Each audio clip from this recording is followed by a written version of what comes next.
Chapter 45-53. If she could be with the palace master of secluded darkness palace. She became the mistress of the palace of abyss. It would be even easier for her to get what she wanted. She wouldn't have to submit herself to an elder of the palace of gloomy shadows who could only say a few words. Thinking of this, Ren Jianying calmed herself down and put on a beautiful smile as she walked towards the palace master of the secluded palace. Her steps were slow and graceful. When she walked in front of the palace master of the gloomy palace, she leaned forward and smiled gently at him. "Palace master, do you think I'm right?" When Ren Jianying leaned forward, her shiny black hair cascaded down. The fragrance of a woman seeped into the nose of the palace master of gloomy palace. There were even a few strands that landed on the back of the man's hand. The palace master of the Netherworld Palace frowned and looked up. Under the black robe, his pitch-black eyes stared coldly at Ren Jianying. The emotions in his eyes were extremely calm. There was not the slightest fluctuation. "Get out of my way," he said, his voice cold and authoritative. Ren Jianying's smile froze on her face. But very quickly, his smile returned, and he slowly straightened his body, putting some distance between them. She then asked with a smile, "Palace master, do you think I'm right?" The eyes of the palace master of the Netherworld Palace were indifferent as he asked word by word. "What did you say?" "Ren Jianying." His face contorted in embarrassment. She tried her best to please him. He didn't even notice her. Ren Jianying took a deep breath as she maintained her smile. "I've told Huang Fu and the other young masters and young miss that as long as Palace Lord refuses to release them, Yiqing Luo and the Overlord will not be able to escape from that array, right?"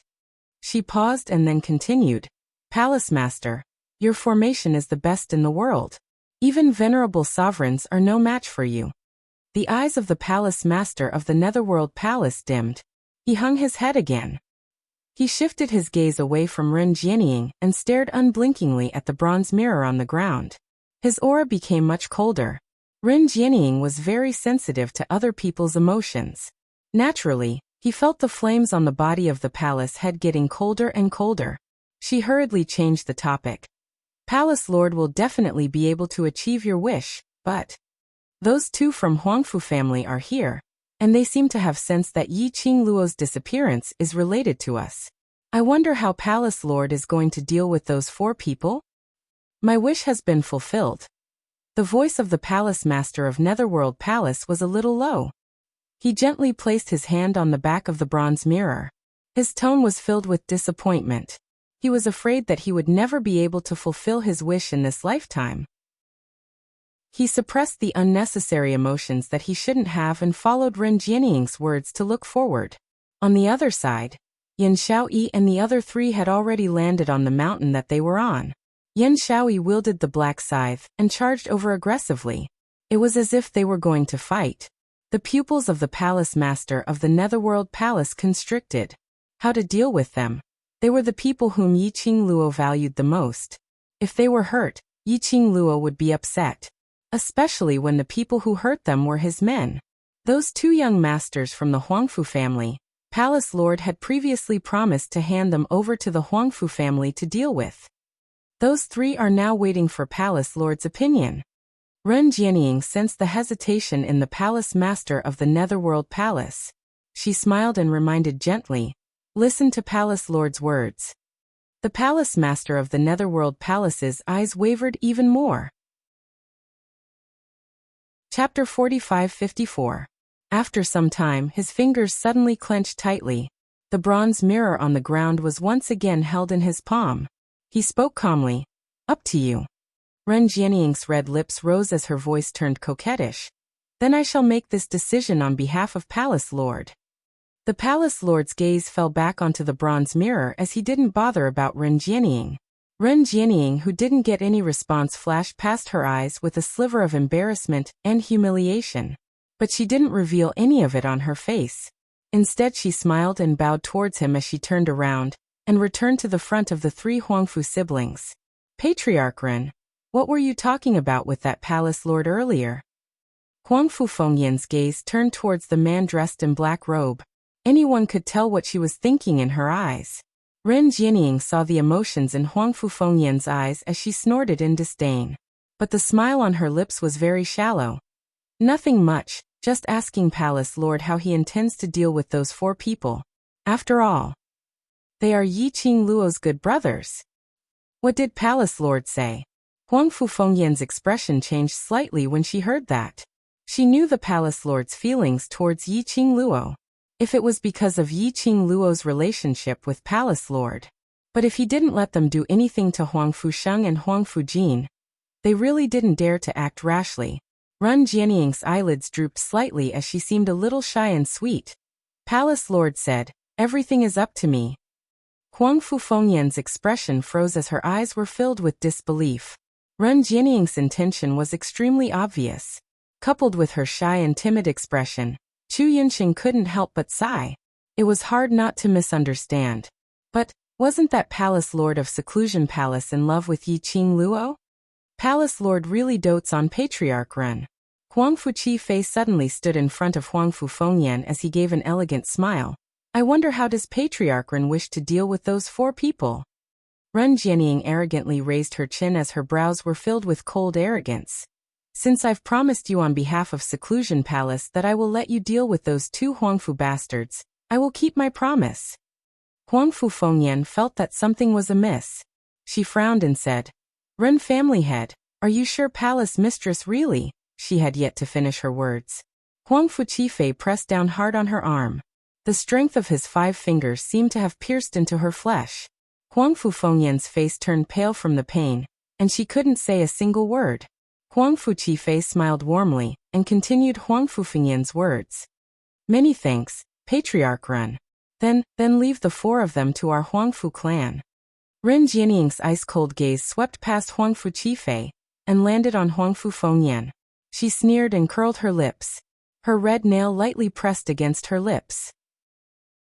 The Huangfu family really needs a smart person like you to take charge of the situation. Huang Fuqifei's smile grew even wider. Many thanks for the praise, Patriarch Ren. Ren Jianying waved her hand arrogantly, turned around and walked towards the palace master of Twilight Palace. He looked at her back as she left. Huang Fufengyan's expression was extremely ugly as she bit her lower lip and asked softly, Third brother, what do you mean by this? It's fine if you're stupid at home, but in the current situation, you're still stupid. Even if you die, you deserve it. Huang Fuqifei slowly let go of her wrist, and the space between his brows was still as warm as jade.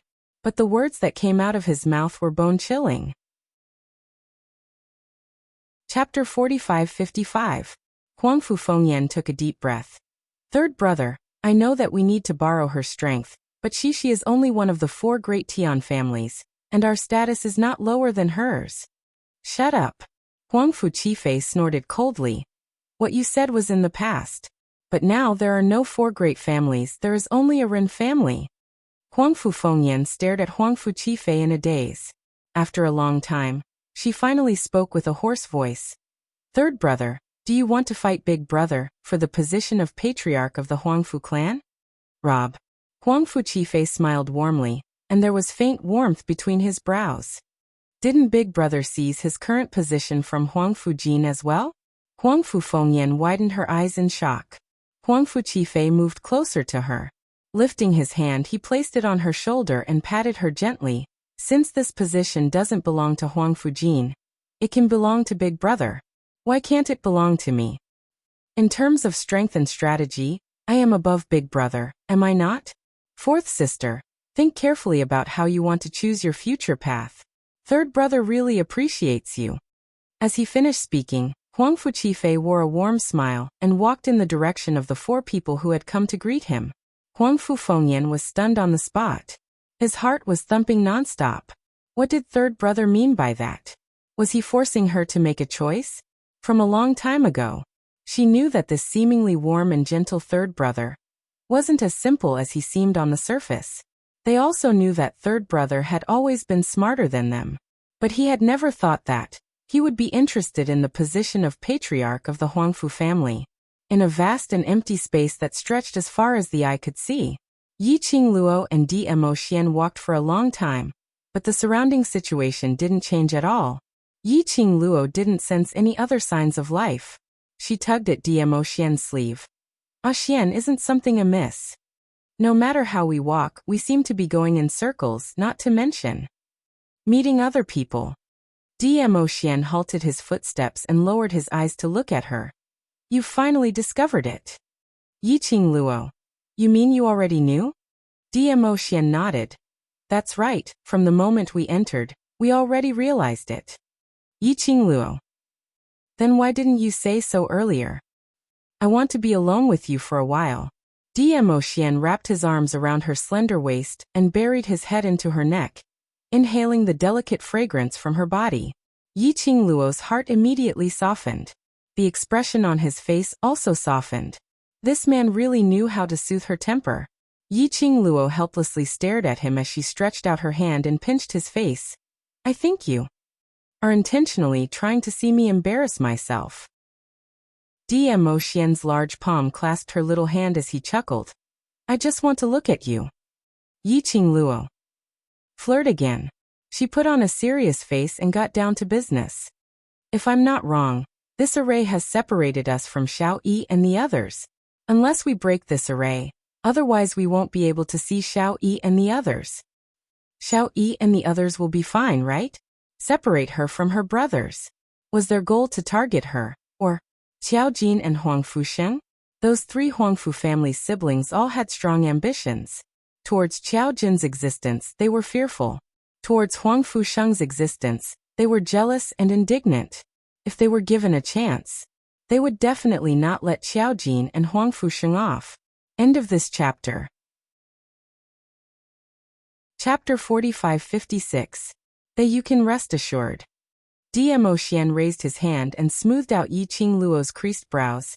Don't belittle those brothers of yours. Yiqing Luo smiled as she pursed her lips. I've never belittled them, but the opponents aren't ordinary people. This was the Heaven Realm.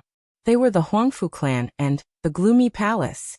That Gloomy Palace had been jumping up and down for such a long time. It wasn't just her that couldn't handle it. Even the Emperor Palace had not been able to find out who the mastermind was until now. It was enough to show that the power behind the Dark Abyss Palace was far beyond her imagination. Don't forget, Qiao Jin is the acknowledged successor of the Huangfu clan. Xian pinched her nose. With the Huangfu family's golden pupils, his strength is not necessarily below yours. Yiqing Luo was slightly shocked. Xian rarely praised someone. To be praised by Xian, it meant that the other party was really strong.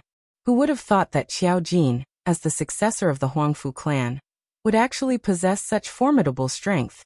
He even pretended to be a pig to eat a tiger. If he had known earlier, he would have left most of the matters to Qiao Jin to settle. Hearing what Xian said, Yiqing Luo's heart finally heaved a sigh of relief. She clasped her hands together. The most important thing now is to find the eye of the formation, break out of it, and rush to their side as soon as possible. Pausing, she used a suspicious gaze to size Xian up and down. Don't tell me you know the method to break the array but refuse to tell me? In all honesty, I really don't know. Xian put on an innocent face and shook his head sincerely. Yiqing Luo stared at him suspiciously for quite a while. Scheme didn't find anything. She almost lost herself in his charms.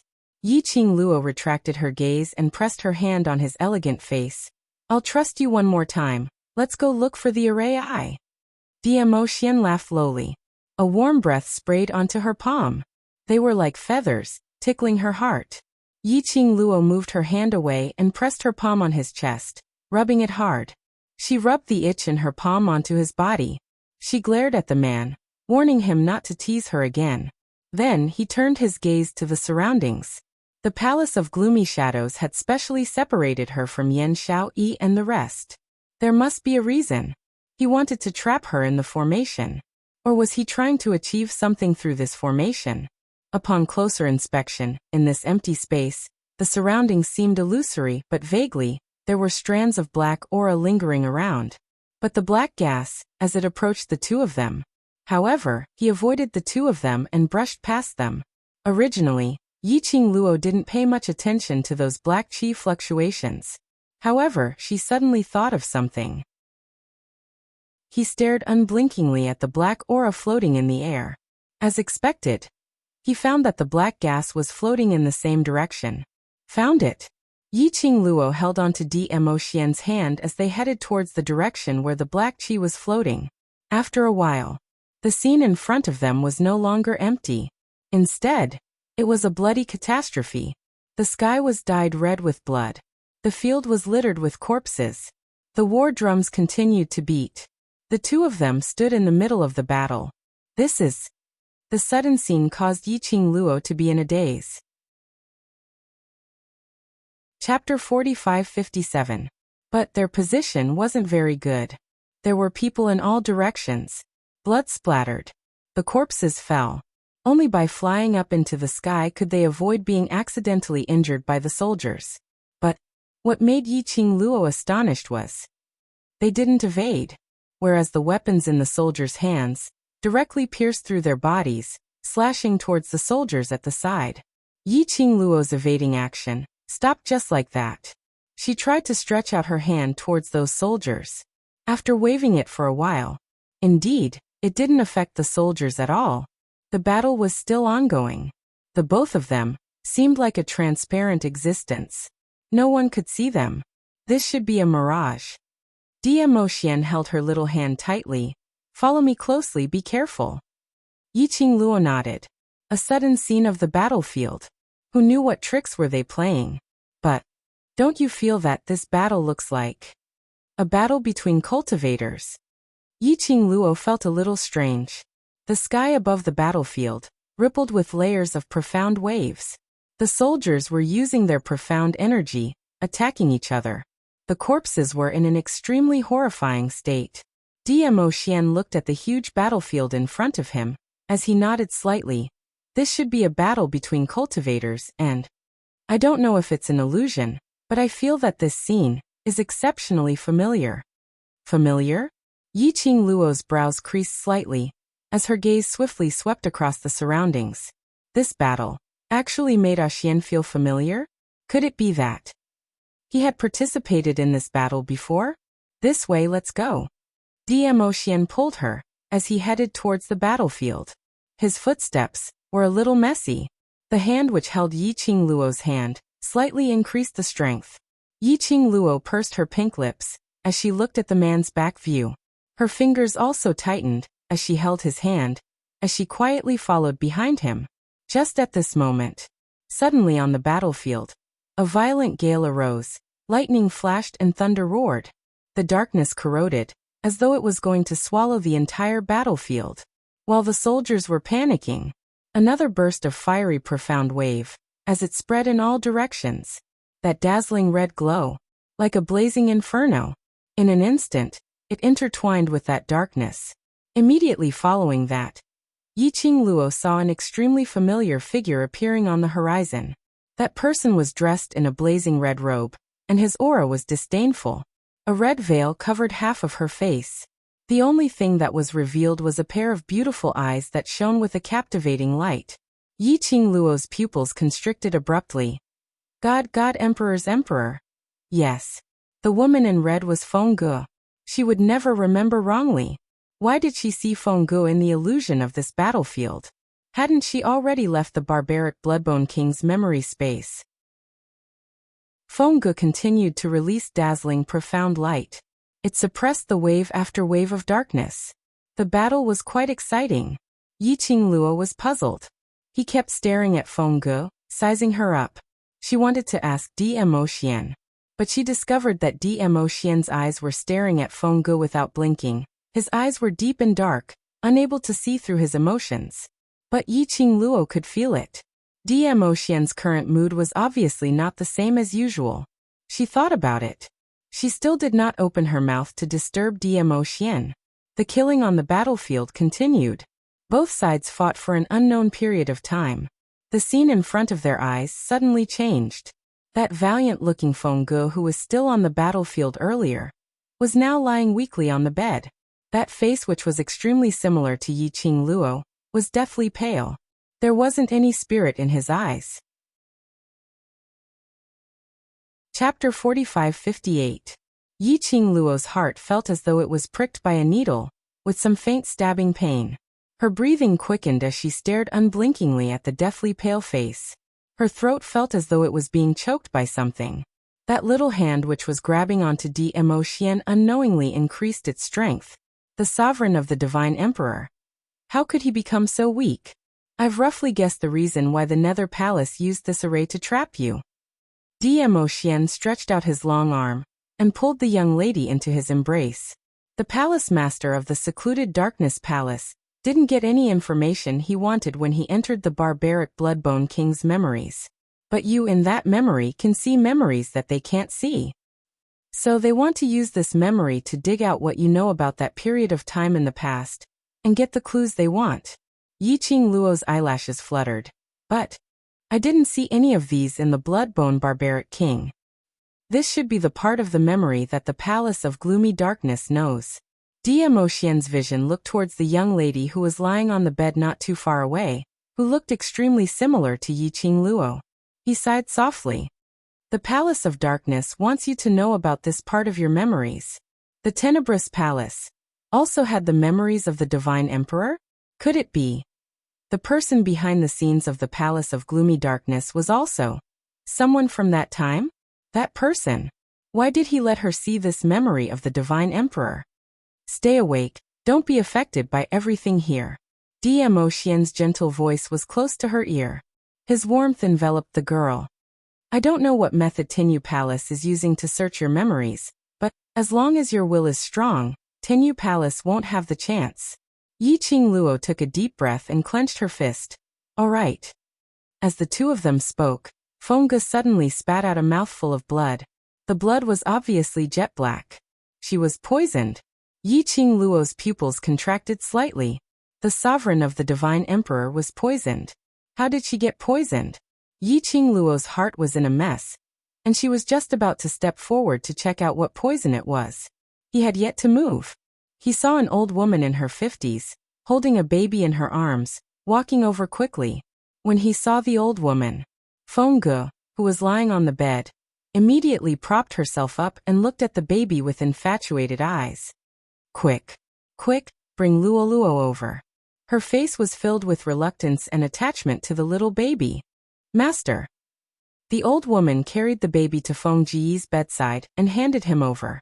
Fengge's hands were shaking. He gently touched the soft baby. It was like he couldn't wait to tightly pull her into his embrace. However, he was also worried that he would crush the baby, so he kept controlling his strength. Luo, I'm sorry. Fengge's reddened eyes stared deeply at the baby's face. Since you were born, Mother has not been able to properly accompany you. Now, I can't keep you company anymore. Tears rolled down Fengge's cheeks. The baby was still ignorant. He grabbed Fengge's hair with his little hands and squeaked. Fengge held the baby and talked for a while, until that face was so pale that it looked like he would stop breathing the next moment. She couldn't bear to shift her vision to the old woman. Grandma, bye, carry Luo well. Chapter 45-59. The old lady carried the baby carefully as she looked at Fengge with heartache. God Emperor, Qing Luo is right here. This old servant will take good care of her. Take a rest first, and when your body is better, you will be able to accompany Qing Luo. Fengge's gaze returned to the baby's face. Her eyes were burning as she stared greedily, as if she wanted to remember the baby's face in her heart. That kind of tenderness. That kind of reluctance. There's no time. Her voice was very hoarse, as if something was strangling her. Grandma, you know. I don't have time. The old lady's eyes turned red. No, God Emperor. You will be fine. She placed the baby in her arms in front of Fengge and said in a choked and anxious voice, God Emperor, look here. This is your child. Don't tell me you can bear to leave her alone? Fengge's lips twitched, as if she wanted to laugh, but she couldn't muster up any strength. Can't bear to, how could I bear to? Her voice was so soft that it was mixed with the wind, making it sound unreal. But it's too late, there's no time.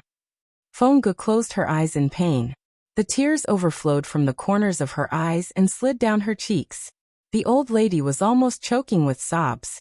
Fengge adjusted her breathing and let the old lady carry the baby, facing her face. She took a deep breath and closed her eyes again. Suddenly her 5 fingers moved, pierced into her heart. Blood blended with her blazing robe. The air seemed to be filled with a thick smell of blood. The old lady cried out involuntarily, "God Emperor, what are you doing?" The old lady panicked and wanted to put down the baby to stop Feng Ji's self-harm. But before she could move, Feng Ji's painful voice stopped her. "Grandma Bai, don't move." The moment she spoke, her breathing became messy. It affected the wound on her chest, and the pain was twitching. That originally pale face, at this moment, looked even paler. There was no trace of blood on it. This was not only the old lady choking with sobs. Even Yi Qingluo, who was standing by the side, couldn't stop her tears from flowing down along the corners of her eyes. Yi Qingluo was totally unable to control her own emotions. His heart ached to the extreme. Dmo Xian gently patted her back as his gentle lips kissed her hair, his actions soothing her gently. Finally, Feng Ji's hand slowly stretched out. On her palm, there was a sparkling paste with blood on it. It was shaped like a heart.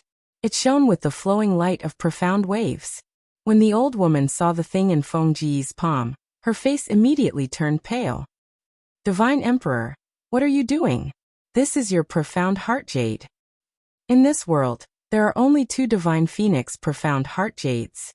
Feng Ji's voice was barely audible. It was hard for him to even make a sound.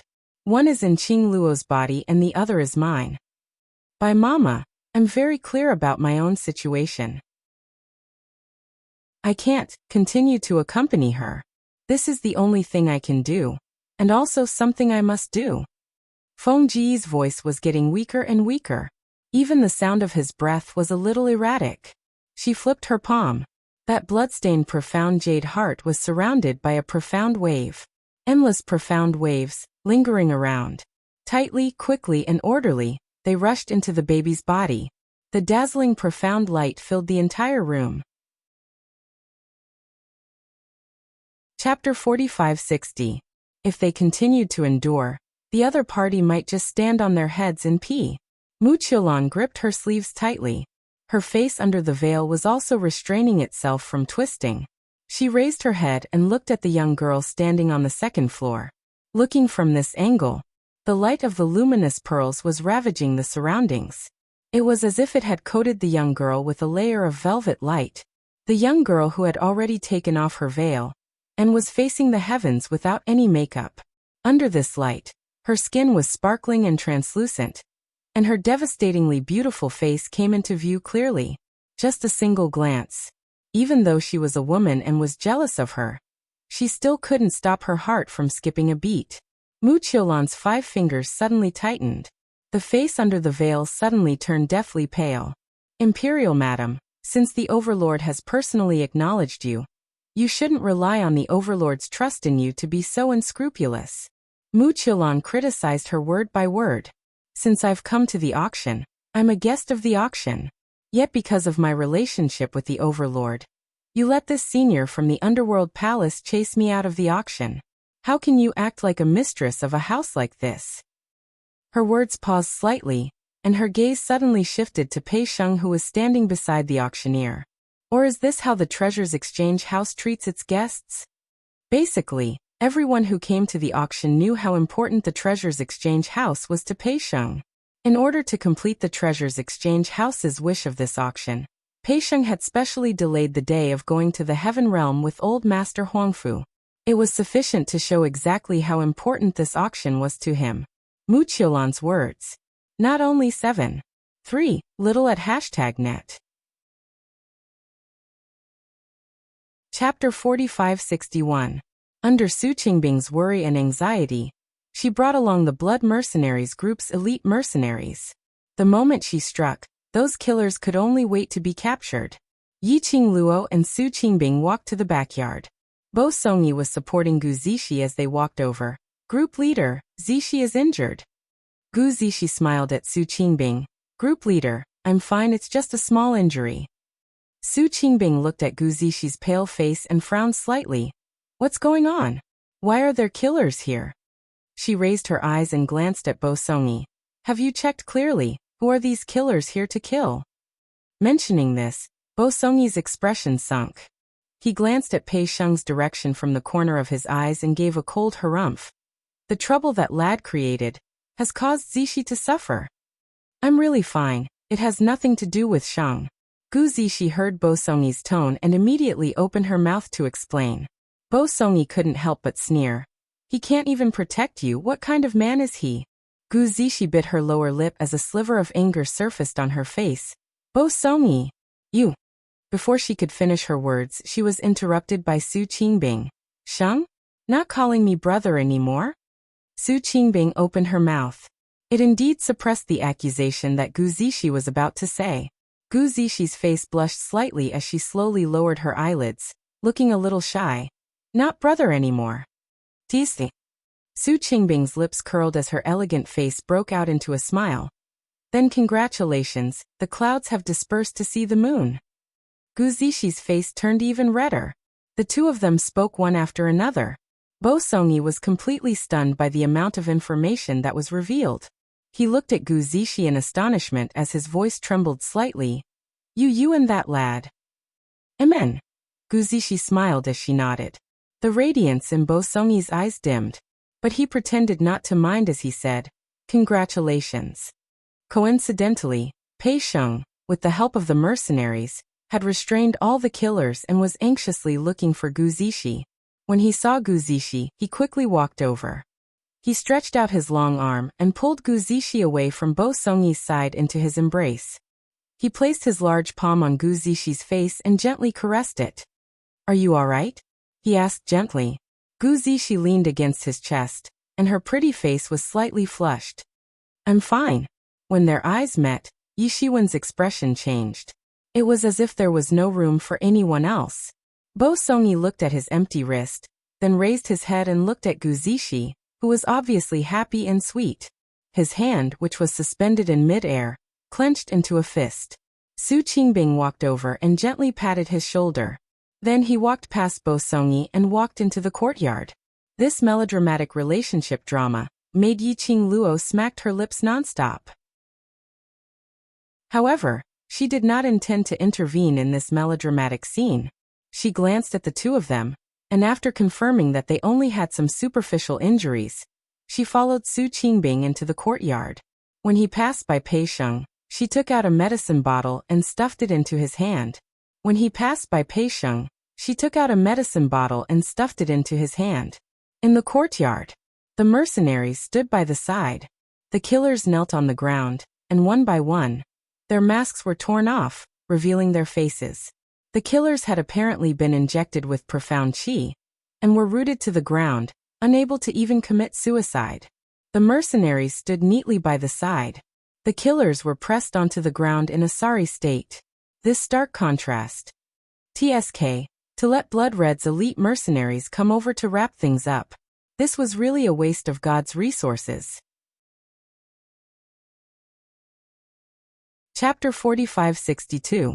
If the Palace of Darkness is unable to get the memory they want from me, will they let us out? Yiqing Luo raised her hand and placed it gently on her chest. Gently, it was pressed on the direction of her chest. Dmo Xian shook his head. No, they should know about that memory earlier. The Sovereign of God Emperor had injected her Divine Phoenix Profound Heart Jade's energy into your body. They should be trying to find the real location of the Divine Emperor's tomb through you. Divine Emperor's tomb. Yiqing Luo lowered her eyelids slightly. She had roughly guessed the real motive of the Palace of Darkness. It should be to find out the whereabouts of the Divine Emperor's tomb from her. Back in Nirvana Realm, when she met the Dark Forces, King of Darkness's target was her Profound Heart Jade. It belonged to her, and not the Sovereign of God Emperors. As for the Palace of Darkness, they had tried to deal with her several times, but they didn't dare to harm her life. Because the Palace of Darkness knew that she was the daughter of the Sovereign of God Emperor. She could find the Divine Emperor's tomb. More accurately speaking, only she could open the door to the Divine Emperor's tomb. The Palace of Darkness's real motive was the Divine Emperor's tomb. So, Palace of Darkness wants to find the exact location of the Divine Emperor's tomb through that memory of mine, or to find a way to open the tomb. Yiqing Luo squinted her eyes solemnly. Both, I guess. Dmo Xian caressed her hair. Now that we're clear of the Palace of Darkness's motive, we're not considered to be too passive. Yiqing Luo nodded her head vigorously. And then we need to hurry and find the array core, then break the array and leave this place. One more second in the array. Yiqing Luo felt flustered. Who knew if the Palace of Darkness would come up with something new to force her consciousness out? Just at this moment. Suddenly, a dazzling ray of light appeared in between the two of them. This sudden ray of light made the both of them unable to react in time. The next moment, the both of them felt a blinding ray of light in front of them. Subconsciously, they shut their eyes. The ray of light quickly enveloped the both of them. Then the light gradually dissipated. Yiqing Luo then slowly opened her eyes. After the strong light, her eyes still felt uncomfortable. She rubbed her eyes and said, Xian, what kind of trick is this formation going to play? However, there was a moment of silence. There was no response from Dmo Xian. She grabbed a few. They could only grab air. Her expression froze and she hurriedly moved her hand away. The man who had always been holding her hand and hugging her had disappeared. It was as if he had vanished into thin air. Clearly, when the light shone just now, their hands were still holding together. How could it be, all of a sudden, I can't sense his presence anymore? Xian. Xian. She raised her voice and called out, but there was no response. His surroundings were still that illusory space. It was just that the person beside him was no longer there. Yiqing Luo's eyes sunk slightly, her long and narrow eyes squinted as she speedily surveyed the surroundings, maintaining her vigilance. This was obviously a trick of the Dark Nether Palace. He wanted to separate her from Dmo Xian, so that he could lay his hands on her. If that was the case, this formation could be controlled at any time. The person who set up the formation must be in the dark, silently observing everything within the formation. So he would make appropriate adjustments according to the situation within the formation. Chapter 4563. Which meant she could use this array to find the person who set it up. Yiqing Luo's eyes darkened. In the empty space, there was a vast expanse of whiteness that stretched as far as the eye could see. She simply sat on the ground. No matter which way she walked, it was the same environment in front. She wanted to see how well the Palace of Darkness could keep their composure. After Yiqing Luo sat down, she looked lazy, but in actual fact she was releasing her senses to sense all the changes in the surroundings. She secretly used her mental energy to try to contact the pet space or the Azure Dew bracelet. But no matter if it was the pet space or the Azure Dew bracelet, there was no response. This array also cut off the connection between her and the pet space as well as the Azure Dew bracelet. The Palace of Darkness was planning to make her isolated and helpless, so that they could penetrate her mental defense. Yiqing Luo didn't move. The surrounding nothingness was also silent.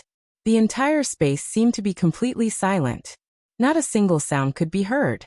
Not knowing how long had passed, Yiqing Luo's heart was as calm as a pool of stagnant water, without any ripples. The Palace of Darkness couldn't find any opportunity to attack her consciousness.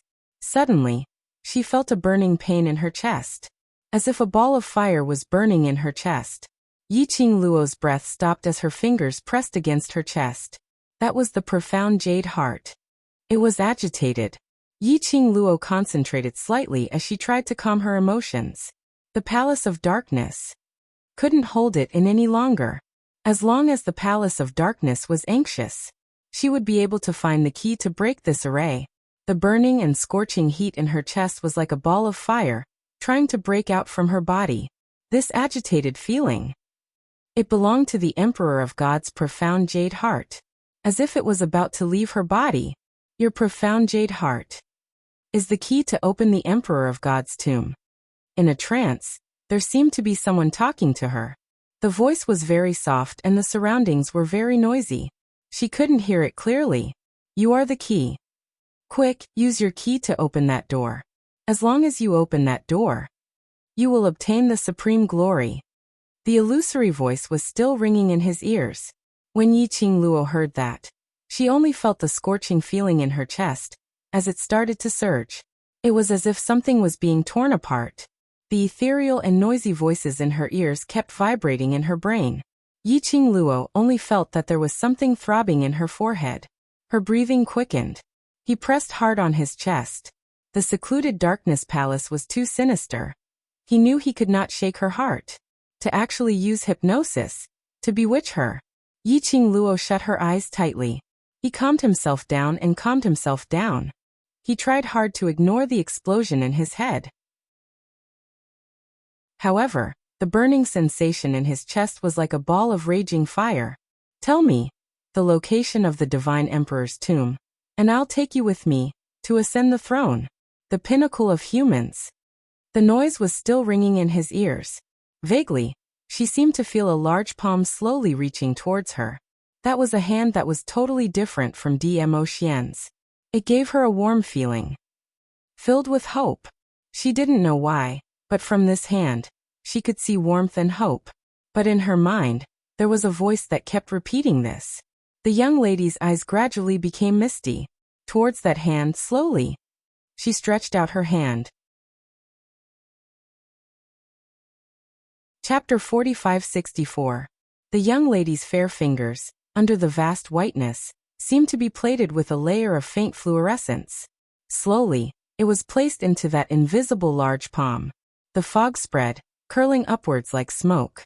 The young lady's hand came into contact with that large palm. Just as that large palm was about to hold the young lady's hand in the palm, the young lady suddenly moved. That soft and boneless little hand. Her 5 fingers were like an eagle's claw, clasping that large palm. The young lady's pink lips curled slightly. When she raised her eyes, there was no longer any pain and confusion on her face. That large palm which was clasped by her tried to retract in panic. But it was clasped tightly by the young lady, totally unable to move. Trying to escape? It's too late. Yiqing Luo gave a cold laugh, as a piercingly cold glint flashed past her eyes. She grabbed that large palm, pulling it hard, bringing along a vast profound glow, as though it was going to devour everything around it. You've been deliberately mystifying for such a long time. It's time for me to see your real face. Following her chilly voice rang. The violent actions of the hand, the surrounding illusory environment, started to crack, turning into pieces of broken pieces. Broken pieces. The owner of that hand, which was enveloped by the illusory fog, gradually revealed a shadow, a tall and straight figure. Similar to the Palace Lord of Seclusion Palace, he was covered in a black robe, totally unable to see that person's appearance. The mastermind of Seclusion Palace. That person who had been plotting against her secretly. Yiqing Luo's eyes turned cold, as her body suddenly dashed towards that side. The other hand swiftly stretched out, tugging the other party's black robe. Her hand was just about to touch that figure's black robe. A bam sound was heard. A cold glint flashed past. That person actually directly chopped off that arm which was clasped tightly by Yiqing Luo. Immediately after, with a leap, disappearing in the sky, in the midst of the broken pieces. Yiqing Luo. What the? This godly operation was simply too ruthless. Wasn't this fellow too ruthless towards himself? In order to maintain his mystery, he chopped it off. Yiqing Luo lowered her head, looking at that broken arm which was dripping with blood. He was speechless once more. She threw the severed arm to the ground. Motherf asterisk cur. Just a little bit more, and he would know what the dark rat hiding in the dark looked like. It was difficult to get a field. Can't you stay a little longer? Don't you want to make a comeback by living in your lines forever? Hashtag complaints from the official site. Hashtag Yiqing Luo's heart felt worse than a husky. You. How could you not be affected? In the shattered space, a strange voice that was so deep that its gender and emotions could not be discerned drifted in from all directions. However, Yiqing Luo heard the bewilderment in that person's tone. She looked around her. It was impossible to determine the person's location from the direction of the voice. She narrowed her eyes and her lips curled into a cold arc. After fighting with you so many times, don't tell me you still don't understand that all the illusions you've created have no effect on me? Dmo Xian had reminded her right from the start to maintain her own consciousness. The moment she separated from Dmo Xian. Thus she armed herself with armor. From the moment the hypnosis technique, which bewitched her, rang in her ears, she was already on her guard. Pretending to be fooled was just to force out the real mastermind. Ha. Ha ha. That illusory voice suddenly laughed. That sinister laughter was extremely treacherous and terrifying. Dear, this chapter has ended. I wish you a happy reading. Big smiley face. Chapter 4565. Young lady, you're very confident. That cold voice seemed to be wrapped in frost. Confidence is a good thing, but blind confidence will only make you die faster. Yi Qing Luo's expression didn't change, her slender brows raised slightly. This sentence, I'll return it to you. She paused, then her lips curled into a smile. I think, even if I'm really going to die, you won't bear to let me die. So, even if you die, I won't die. The surrounding air seemed to have condensed into frost. It was especially gloomy. After a long time, that cold voice sounded again. Young lady, you're very smart, but unfortunately, until now, you're still not able to understand the true meaning of the divine phoenix profound heart jade. Yi Qing Luo's slender fingers gently pressed on her chest. Her pink lips curled slightly, as she asked with a smile that didn't look like a smile. So what? Even if I'm unable to understand it, this profound heart jade is ultimately mine. Even if you want it, you won't be able to get it. The Overlord isn't by your side, yet you still dare to be so arrogant. Aren't you afraid that this seat will take action personally? That cold voice revealed a threatening chill. Indistinctly, it was mixed with the excitement of meeting prey. Yi Qing Luo's expression still didn't have much emotional changes. She gave a sarcastic smile. Oh? The person who just chopped off his own hand and ran away wasn't me. The voice stopped in an instant. A fragmented environment. Once again, it fell into dead silence. Yi Qing Luo's eyelids drooped slightly, as she gazed at her own fingers pressing on her chest. Her long and narrow eyes were suffused with a faint glow. You set up this array, actually your motive is not only to obtain the blood-bone barbaric king's memories from my mind. Before you said that earlier, I was still thinking, what is your motive, the real motive of this array? Now I can basically confirm it. That voice laughed lowly. Tell me about it. Yi Qing Luo's finger tapped on her chest. If you wanted this divine phoenix profound heart jade, you had a huge chance to directly dig out the profound heart jade from my body, but you didn't. In addition to what the King of Darkness once said a long time ago, my body is the vessel for this profound phoenix heart jade. This also means that only I can nurture this divine phoenix profound heart jade. What you want isn't the current profound heart jade, but a profound heart jade that's been nourished by my body and has already completely matured. Yi Qing Luo's voice paused for a moment as the corners of her mouth hooked up into an arc that seemed like a smile that wasn't a smile. You wanted to control my body countless times, wanted to turn me into your puppet countless times. The array this time, I'm afraid it's also for the sake of allowing me to comprehend the true meaning of the profound jade heart, to be used by you. That sinister and treacherous voice, after hearing Yi Qing Luo's words, couldn't help but burst out laughing. That strange tone, when he laughed, there was a kind of hair-raising feeling. Young lady, you're really very smart. No wonder you're the person whom this seat has spent so much effort to obtain. That voice's tone became treacherous and eerily cold. What a pity.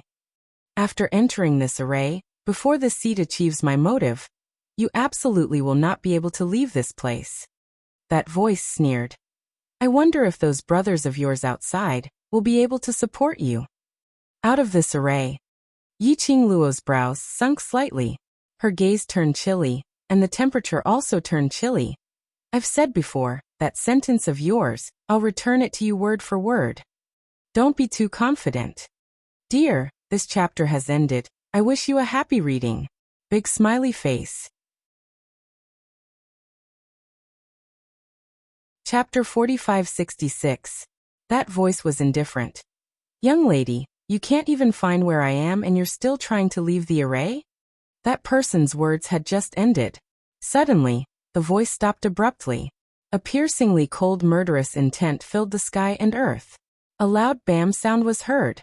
A black-robed figure was sent flying and fell to the ground.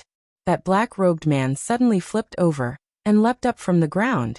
Turning his head back, he met with a pair of shimmering peach blossom eyes, black to the extreme, like a deep pool, filled with icy cold murderous intent. Diemotien. Black-robed man's hoarse voice spat out 3 words while gritting his teeth. That voice was sharp and piercing. The purple-robed man slowly landed next to Yiqing Luo. His magnificent looks looked down on all living beings. His long arms stretched out and pulled the young lady into his embrace. The elegant sandalwood scent and the man's warmth made Yiqing Luo's body and mind calm down. "Sorry I'm late." The man's low and hoarse voice was mellow like fine wine. She could faintly hear the hoarseness in his voice. Yiqing Luo buried her head in his embrace as her little face rubbed against his chest. Not late, just in time to clarify the matter. She knew that Diemotien would try his best to find her, even if the person behind the scenes from the Nether Palace had schemed to separate her and Diemotien.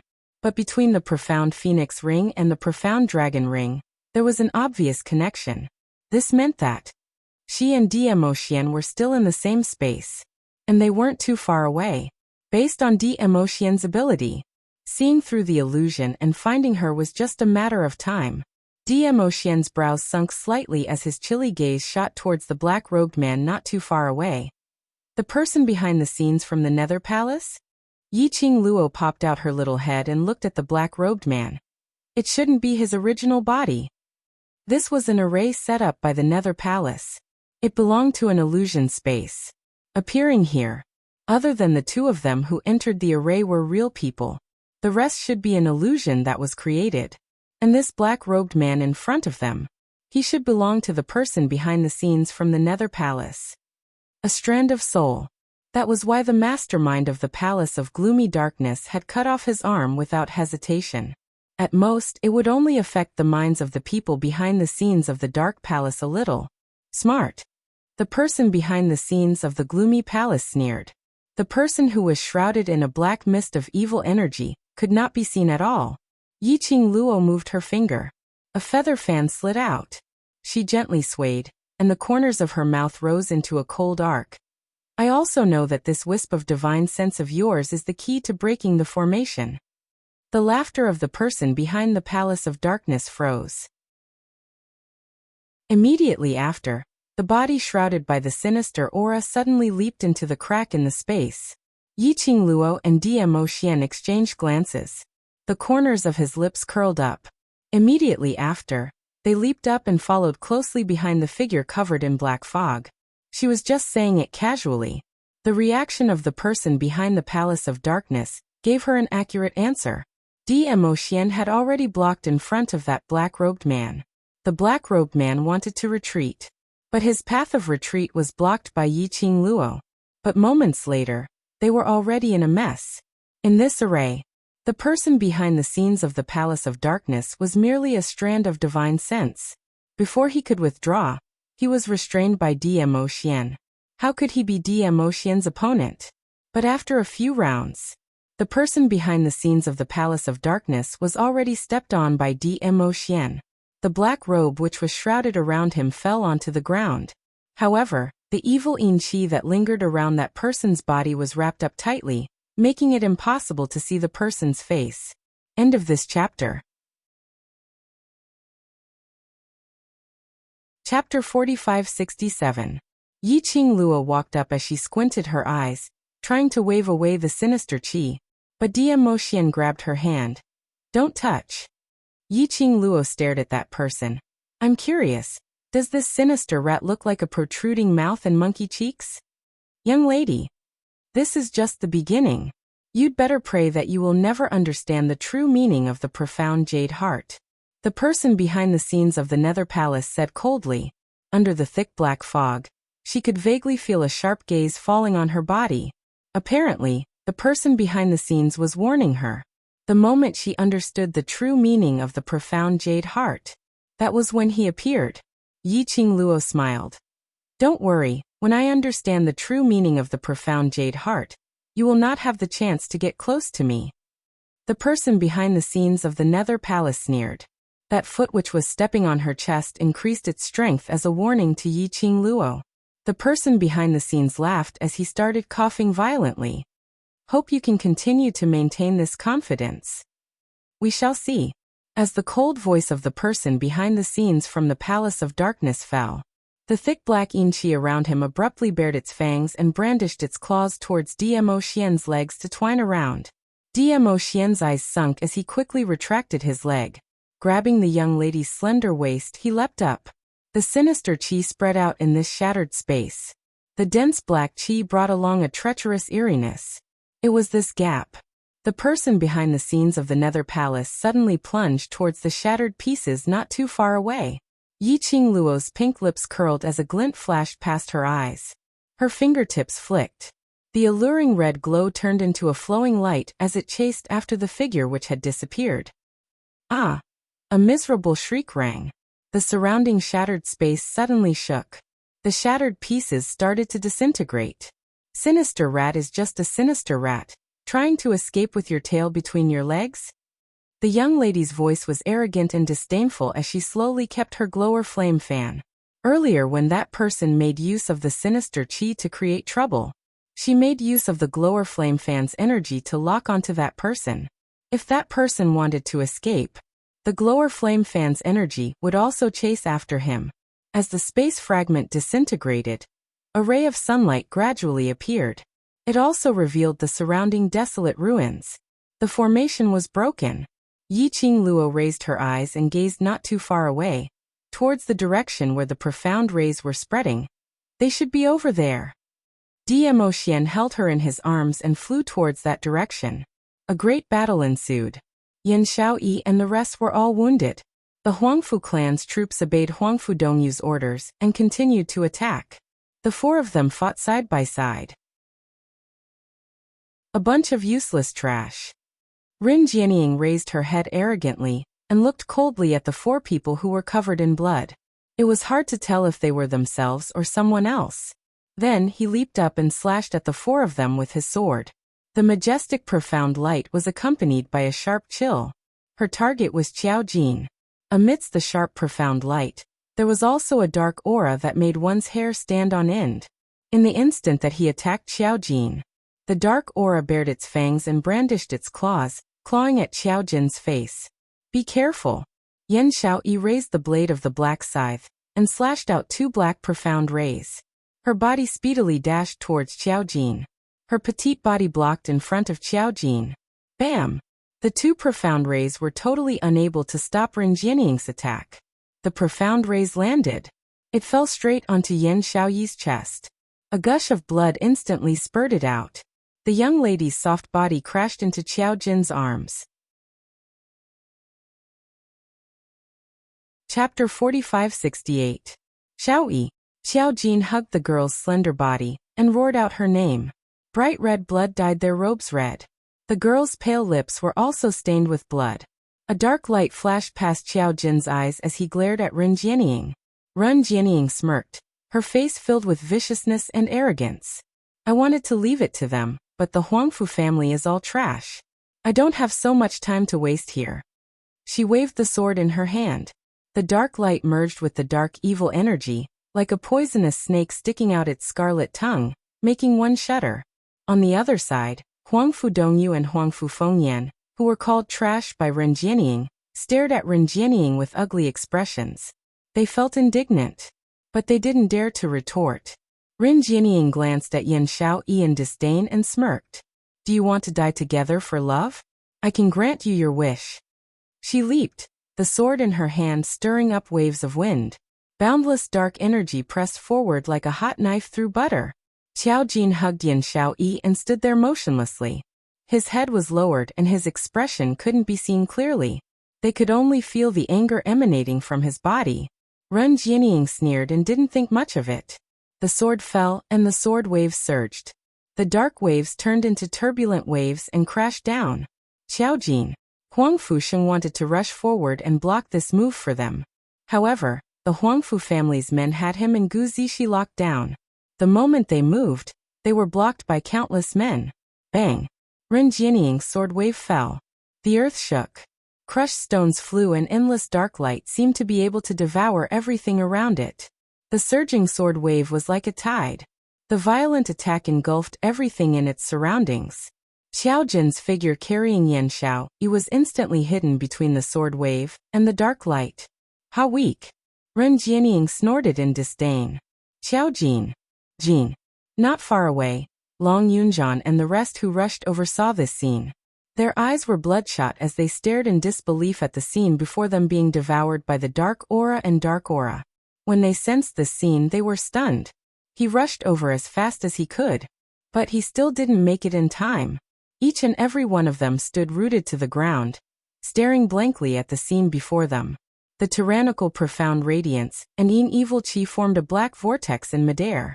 The surrounding air and the tumbling gravel were all quickly swept towards the vortex. Long Yunjian's eyes were so blue that they were deep, like the surface of a lake, causing layers of huge waves. I'll go save them. Long Yunjian's 5 fingers clenched tightly, unable to believe everything that he saw before his eyes. With a leap, he rushed towards the direction where Xiao Jin and Yan Xiao were being swallowed. Leader! Tong Ziqing hurriedly pulled him back and said with a trembling voice, "Don't be impulsive, Jin Zi and Xiao wouldn't want to see you get hurt because of them." No one could determine just what kind of danger was hidden in the depths of that vortex. If they were to rush over there, not only would they not be able to save them, they might even lose their lives. Don't tell me we're just going to stand by and watch? Long Yunjian's eyes were filled with raging waves. His eyes were bloodshot red. Wait! Tong Ziqing suddenly saw something. Leader, look over there. The few of them looked in the direction of Tong Ziqing. Chapter 4569. Vaguely, 2 figures could be seen, faintly discernible.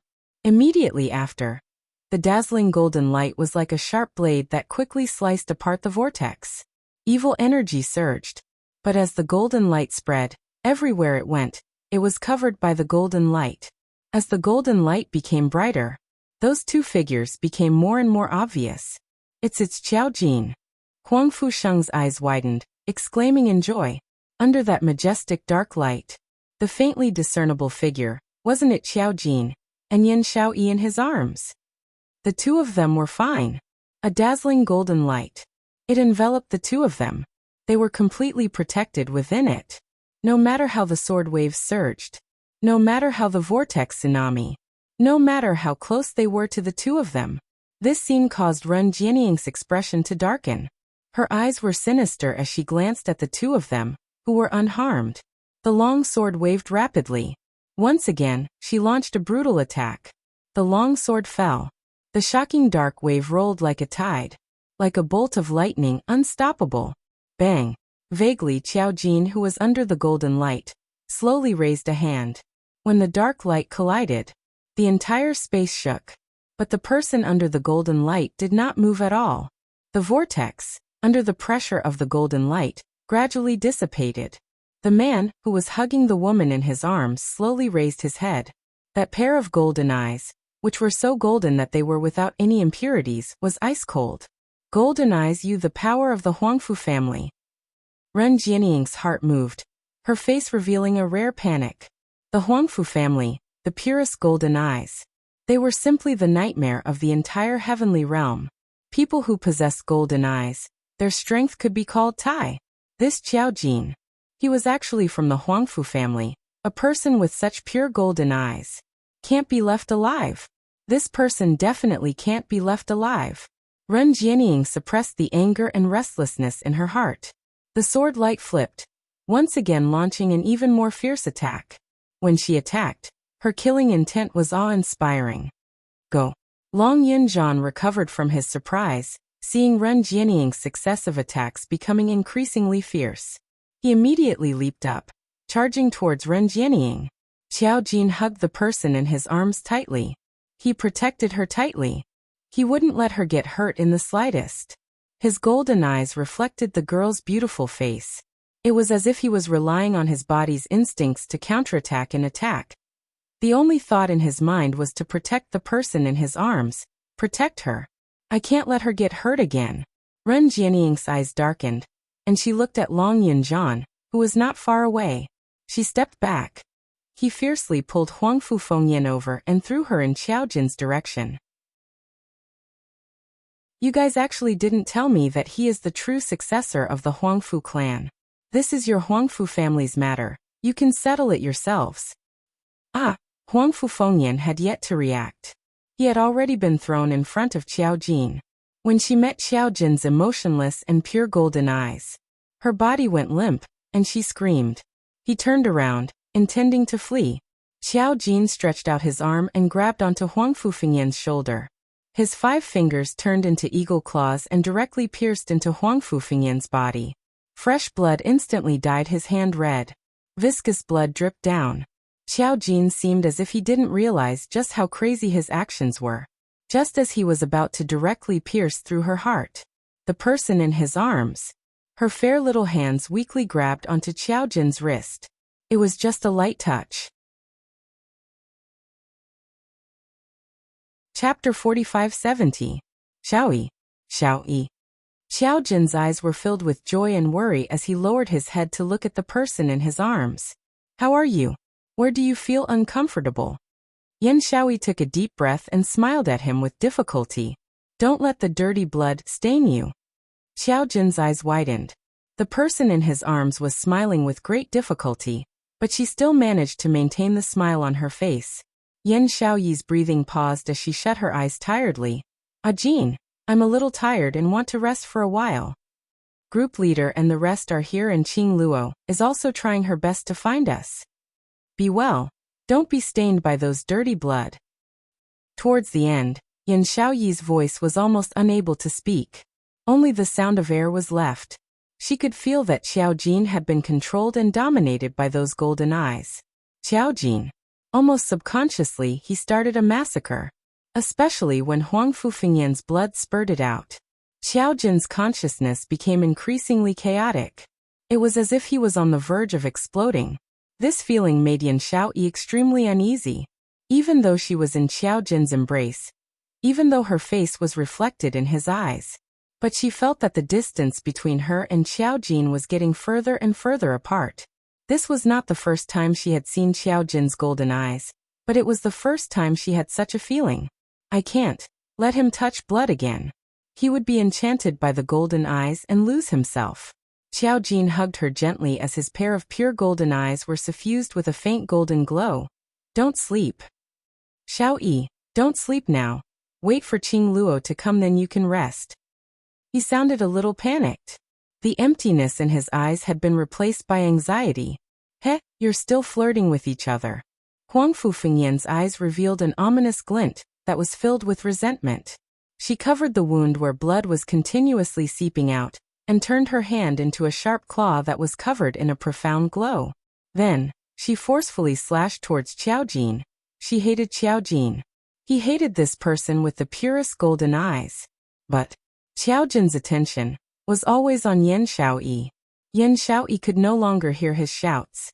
Xiaojin's heart became increasingly flustered as he called out Yan Xiaoyi's name over and over again. The smile on Huangfu Fengyan's face twisted in excitement. His 5 fingers that resembled an eagle's claw emitted waves of profound light that grew even more intense. Jinzi, Long Yunjian bellowed angrily, and he already arrived in front of Xiaojin. He raised his hand and grabbed Huangfu Fengyan's wrist. Gotcha! Huangfu Fengyan's face turned pale as she miserably screamed. Long Yunjian's palm slapped onto Huangfu Fengyan's shoulder. He was sent flying. Huangfu Fengyan rolled on the ground a few times before she could support her broken hand, which was contorted in pain. Long Yunjian grabbed Xiaojin's arm as a trace of anger surfaced on his cold face. Jinzi, what the hell are you doing? It was as though Xiaojin could not hear his words. He just lowered his head and repeatedly called Yan Xiaoyi's name. Long Yunjian's lake-like eyes surged with great waves. Xiaojin. His voice was deep and maddening. She placed her hands on Xiaojin's shoulders and stared sternly into his pure golden eyes. Xiaojin, do you know exactly why Xiaoyi is lying in your embrace? Because she wants you to live. She doesn't want to see you get hurt.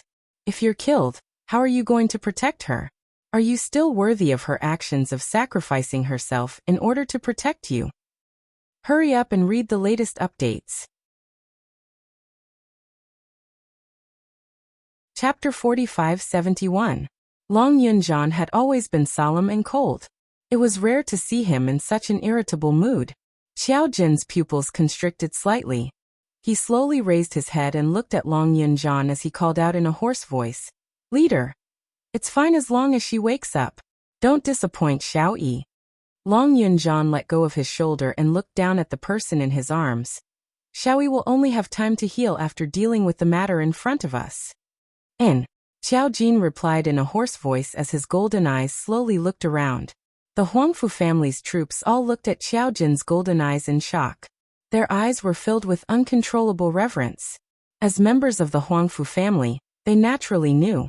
The person with the purest golden eyes was the successor of the Huangfu family, their future master. Even the current patriarch of the Huangfu family only had a purer golden eye. What are you guys still standing there for? Hurry up and attack. Huangfu Dongyu saw that the Huangfu family's troops had the intention to retreat and immediately roared. He had a sinister expression as he shouted, "Didn't you see that he injured fourth young mistress? He's just trash that was removed from the Huangfu family. What can a pair of golden eyes represent? Has he made any contributions to the Huangfu family?" No. The Huangfu family's troops turned their heads to look at young Master Huangfu with hesitant expressions. They also knew that Huangfu Dongyu's words were very true. However, the thoughts that were deeply ingrained in them since they were young, pure golden eyes were equivalent to the thoughts of their future master. Couldn't be erased. Xiao Jin. They retreated. None of the troops dared to make a move. Huangfu Dongyu roared a few more times. His face was flushed with anger. He flicked his sleeves and was about to ask Huangfu Qifei what to do. However, Huangfu Qifei had unknowingly picked up Ren Jianying's longsword and leaped into the midst of the Huangfu family's troops. The longsword waved. The sword wave was like a surging tide. Ah! Screams rose and fell, resounding throughout the entire space. The Huangfu family's troops instantly turned into dismembered corpses under the sword wave. Blood splattered and flesh flew. It was a cruel and bloody scene. Huangfu Dongyu's face instantly turned pale, and his voice couldn't help but tremble. Third brother, what are you doing? Those who don't listen, just kill them." Huangfu Qifei raised the long sword in his hand with a gentle smile on his gentle face. But the words that came out of his mouth were so cold that it made people shiver. "The Huangfu family doesn't raise disobedient dogs, in case they bite us instead." Huangfu Dongyu shuddered and stared at Huangfu Qifei in disbelief. These were all old elites that had followed the Huangfu family for many years. Huangfu Qifei killed without hesitation. Didn't they think that the relatives of those who were killed were still waiting for their return in the Huangfu clan? "Big brother, if you can't steal your heart, then leave it to me to decide." Huangfu Qifei stabbed his sword into the ground as the corners of his mouth curled into a warm and gentle smile. He looked around and saw that there were still more than 20 people from the Huangfu clan still alive. He smiled and asked, "May I ask everyone, which one do you want to choose?" That smile was bone-piercing cold. The Huangfu family's troops were all trembling from the sword aura just now. They only knew that Huangfu Qifei was the most gentle person in the Huangfu family, a graceful and elegant young master. But they never thought. Only today did they know that the so-called gentleness was just a mask. Hurry up and read the latest update.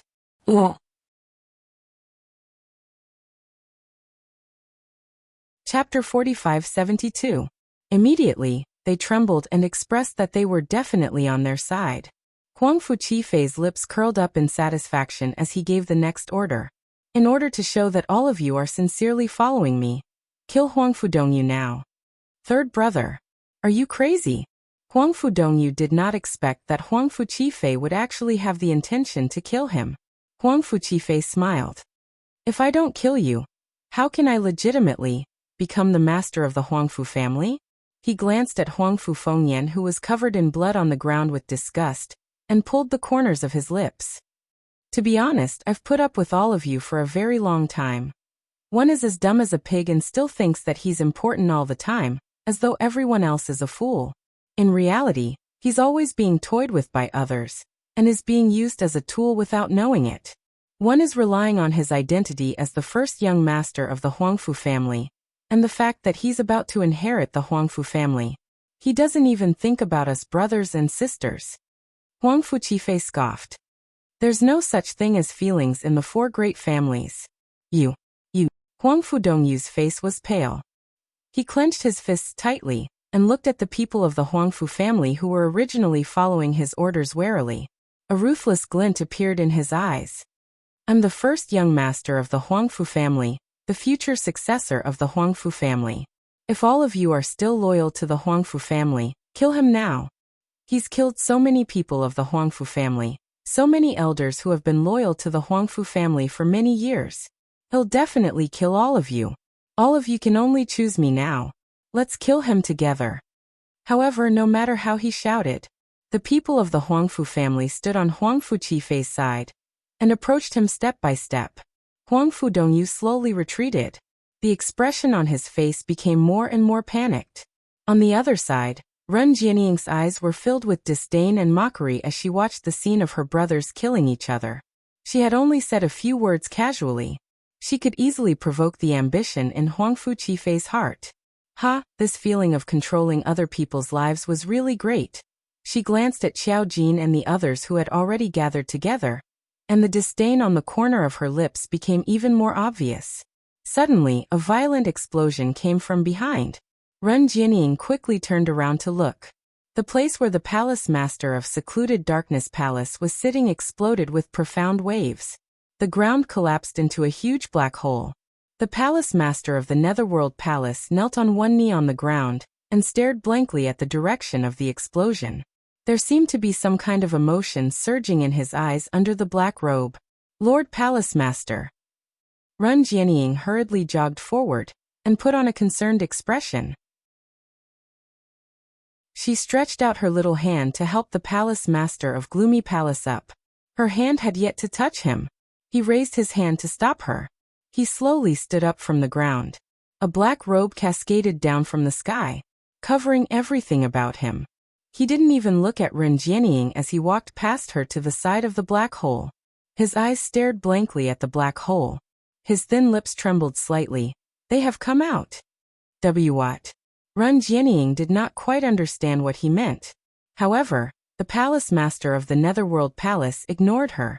He slowly squatted down. The black robe fluttered. The profound wave swept over. In the black hole, a few fragments of the mirror fell into his palm. He kept the fragments, turned around and flew away. He didn't even leave a word behind. Ren Jianying, who was ignored, turned pale. She clenched her fists tightly and suppressed the indignation and anger in her heart. Chapter 45-73. She was, after all, a beauty that all men would be attracted to. She was also very clear about what she looked like the most. What actions could attract men the most. However, this palace master of the secluded palace didn't have any thoughts about her at all. One day, she would make the palace master of the secluded palace bow down to her.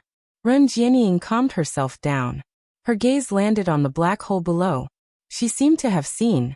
The palace master of the secluded palace took out the mirror fragment from the black hole.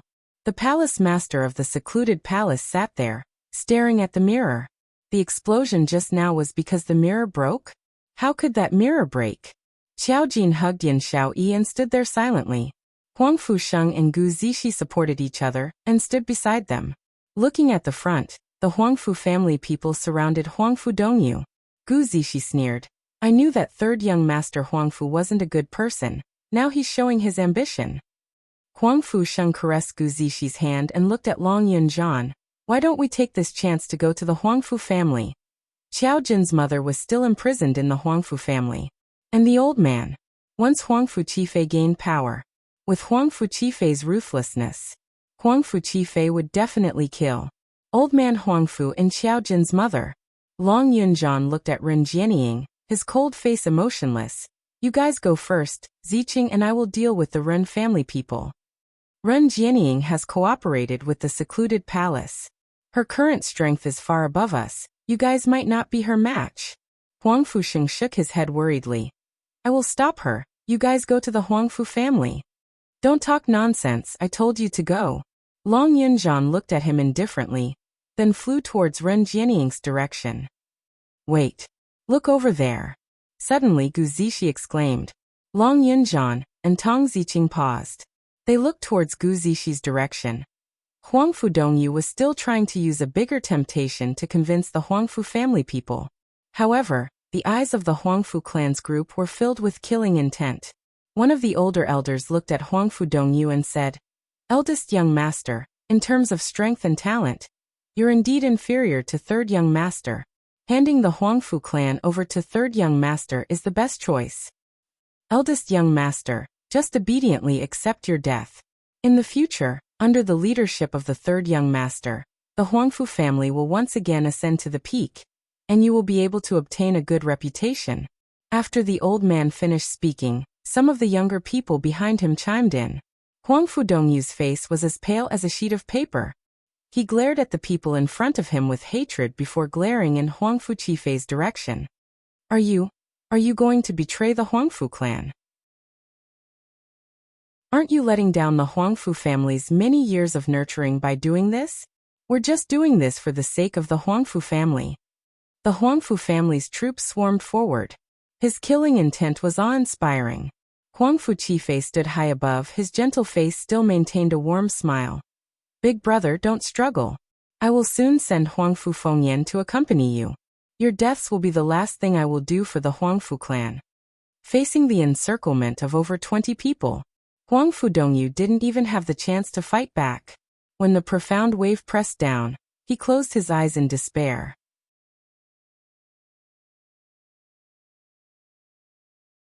Chapter 45-74. Suddenly, a gush of devilish glow burst out from Huangfu Dongyu's body. The 20 over people who were crowding around started to cry out in pain as they fell onto the ground. The dark glow flickered.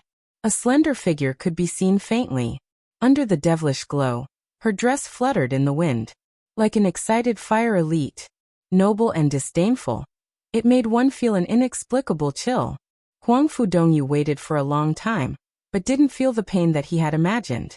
He cautiously opened his eyes. He saw a figure which almost dyed his eyes red standing in front of him. Her entire body seemed as though it was plated with a layer of pure holy light. His pupils suddenly constricted. His heart felt as though it was being strangled by something. Who is it? Huangfu family's men fell onto the ground. Clutching their chests in pain, they started to climb up and shouted angrily. When their gazes saw that red-robed young lady, a sliver of panic flashed past their expressions. Gu, eldest young miss of Gu residence. It's eldest young miss of Gu residence.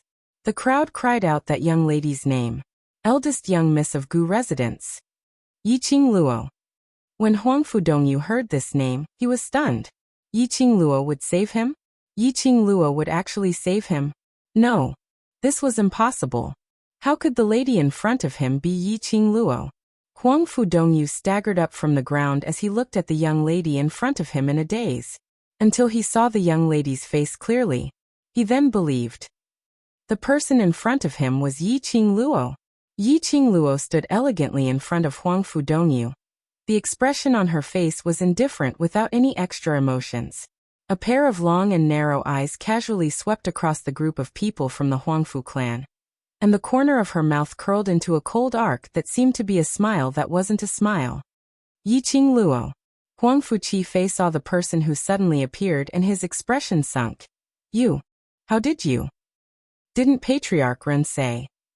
Yiqing Luo had already fallen into the array which she had set up long ago, and also vowed that even if the Overlord was around, Yiqing Luo would absolutely not be able to escape from the array? What? Did Yiqing Luo coincidentally appear here? In the face of Huangfu Qifei's doubtful and interrogative gaze, Ren Jianying was also shocked. Her eyes widened as she looked at Yiqing Luo in astonishment. The expression on his face alternated between green and red. He suddenly thought of the scene where the palace master of the gloomy palace's mirror cracked, and he left in anger. Could it be that? When the mirror surface cracked, it represented that the array had been broken by Yiqing Luo. Ren Jianying's face darkened, and her eyes were filled with hostility. The palace of gloomy darkness was also unreliable. She really thought that it was foolproof. Unexpectedly, how long had he trapped Yiqing Luo for? The array was broken by Yiqing Luo. Ren Jianying clenched her slender fingers, and her eyes were filled with venom. Amidst the brilliance, she kept searching for ways to kill Yiqing Luo in her mind. As for me, what I hate the most are disloyal dogs. The girl's lazy voice sounded leisurely.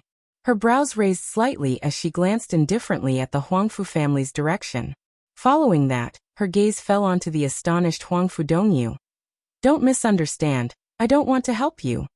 I just don't see eye to eye with them, so I conveniently took action.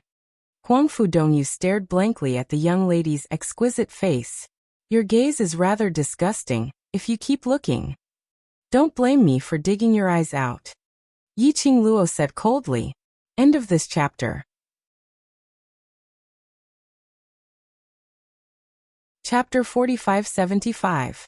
This baby was a married woman. Especially her husband, he was a huge vinegar jar. Being stared at by Huangfu Dongyu. He was jealous to the extent of being unreasonable. Huangfu Dongyu's eyes flashed as he swiftly shifted his gaze away, stammering. No matter what, I still have to thank you. No need. Yiqing Luo waved her hand, not even glancing at him from the corner of her eyes as she walked past him, striding towards the direction of Long Yunzhan and the others. Huangfu Dongyu was still in a daze. This feeling of escaping from death made him feel a sense of exhaustion from being overly anxious. But the surrounding Huangfu family's men made him forcibly hold on to his willpower, tensing up his emotions as he stood there. Yiqing Luo walked to the side of Long Yunzhan and the others who were similarly in a daze. Xiao Jin was the first to react. He carried Yan Xiaoyi as he rushed to Yiqing Luo. Qing Luo, earlier Xiaoyi helped me to block a strike. Take a look at her injuries. Has the profound yin qi entered her body? His tone was filled with anxiety. Yiqing Luo took a look at the person in his arms. The lady's delicate face was pale. Even his lips did not have the slightest trace of blood. But the lady's brows were flat without any wrinkles. Yiqing Luo comforted. There shouldn't be any profound yin qi. She held Yan Xiaoyi's wrist. Lay Xiaoyi flat on the ground first. Xiao Jin did as he was told. Yiqing Luo took Yan Xiaoyi's pulse. Don't worry, she only suffered some internal injuries and will recover after some recuperation. Feed her a medicinal pill first. Yiqing Luo took out a medicinal bottle from the profound phoenix ring. With Yiqing Luo's words, Xiao Jin's creased brows finally eased up a little. He heaved a sigh of relief as he received the medicinal bottle in a flurry. His hand which was holding the medicinal pill was still trembling. Qing Luo, are you all right? Where's the overlord? Gu Zixi and Tong Ziqing spoke in unison as they welcomed her, their faces filled with concern. What can happen to me? It's just a trick that the secluded palace often plays. Yiqing Luo smiled at the both of them. Earlier when we rushed over, we discovered another wave of energy. After leaving this mountain, he chased up to check out the situation. According to her analysis, the wave of power that left, they should be from the Dark Nether Palace. The consciousness of the person behind the gloomy palace could enter the formation. This meant that the person was nearby. So Dmo Xian followed the source of the energy and chased after it. If the power that left was really the mastermind behind the Dark Nether Palace, he would tell her through the Netherworld Phoenix Ring and the Netherworld Dragon Ring. The few of them chatted as if they were strolling around the lake. He was very relaxed and indifferent. He completely disregarded the blood that filled the sky. Ren Jianying stared at Yiqing Luo with a gaze filled with venom and unwillingness. Yiqing Luo knew her secret. She absolutely could not let Yiqing Luo live. A vicious light flashed in her eyes as she shouted fiercely. Huangfu Qifei, what are you still standing there for? Kill her while Dizun is not here. The commanding tone caused Huangfu Qifei's brows to knit together slightly. But it was only for a moment. He lowered his eyelids as his voice was gentle. Patriarch Ren, if I kill her and the overlord blames me, what should I do? Aren't there two ready-made scapegoats over there? What are you afraid of?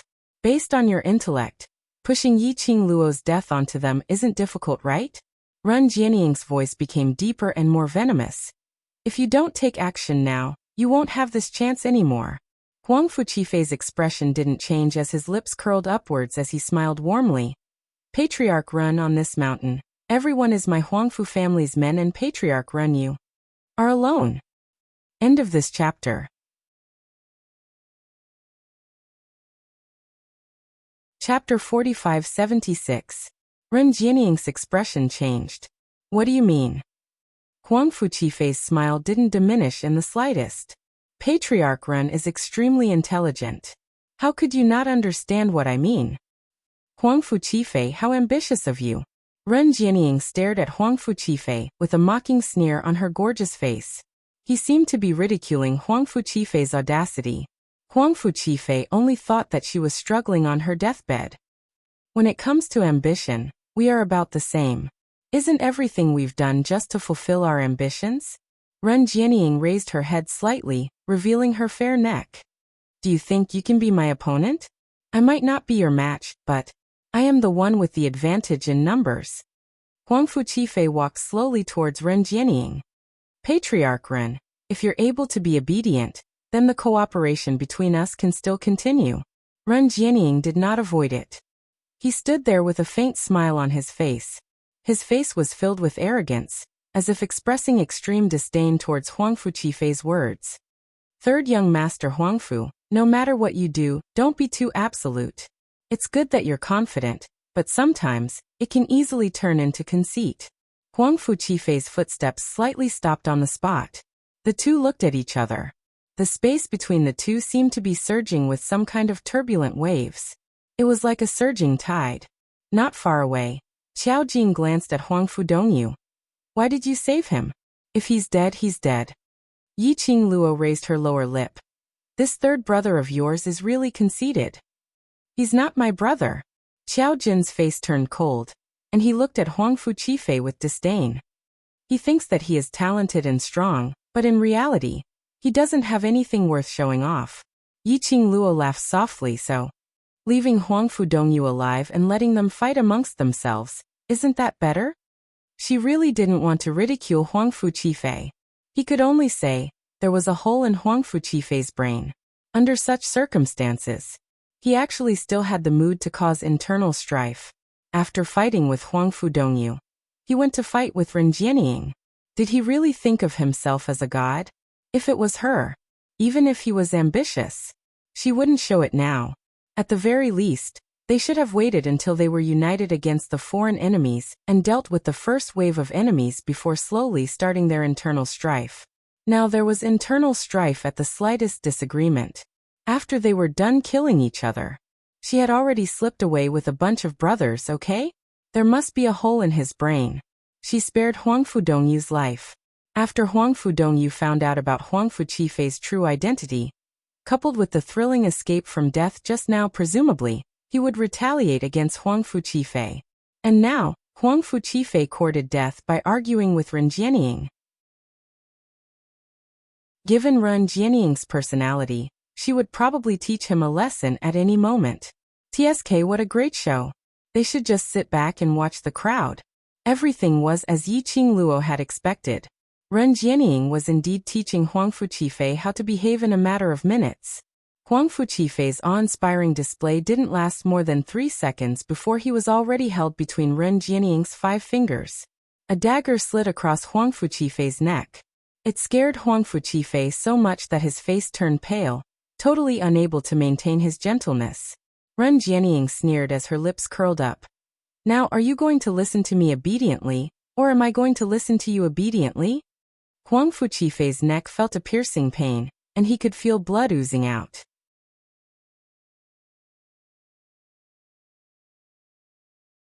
Chapter 4577. Yi Qingluo's lips twitched as she spat out a word in disdain. Coward. Huang Fuqifei's begging words came to a halt. His pale face was stained with a shade of red. It was a flush of embarrassment and anger. He stared fiercely at Yi Qingluo, but he was restrained by Ren Jianying's hand. The show was pressed against his neck. There wasn't much deterrence. Ren Jianying didn't look at Yi Qingluo as she arrogantly curled her lips and looked at Huang Fuqifei, shaking her head. Not the Ren family, it's me, Ren Jianying. Huang Fuqifei's pupils shook violently. He naturally understood Ren Jianying's meaning. Not the Ren family. It was her, Ren Jianying. Which meant Ren Jianying's ambition was much bigger than what he had imagined. Ren Jianying wasn't doing this for the Ren family. She had a bigger target. Thinking of earlier, he had not even made a move, and was already subdued by Ren Jianying. His heart skipped a beat. Yes, the Huangfu family will definitely follow eldest Missy Ren's lead. Huang Fuqifei was indeed an intelligent man. At this moment, he had made his choice very clearly. What ambition, what unyielding character. None of them were as important as his life. Ren Jianying wasn't afraid that Huang Fuqifei would betray her as she directly threw him aside. Casually, she threw the show onto the ground. The show was thrown on the ground. The gaze she shot towards Huang Fuqifei was filled with disdain. Do you know what to do? Huang Fuqifei held onto his bleeding neck as he stood up with a pale face. Yes. Huang Fuqifei held onto his bleeding neck as he stood up with a pale face. Yes. This time, he had no chance to retreat. He was utterly defeated. Huang Fuqifei took a deep breath. He turned his gaze towards the crowd, Yi Qingluo and the rest. He pursed his thin lips as he lifted his feet and walked towards Yi Qingluo's direction. He didn't know if it was an illusion. The moment he moved, a cold glint flashed across his eyes. It was as though a strange, indescribable smile had appeared on Ren Jianying's face. As though she was plotting something. Huang Fuqifei felt a chill down his spine.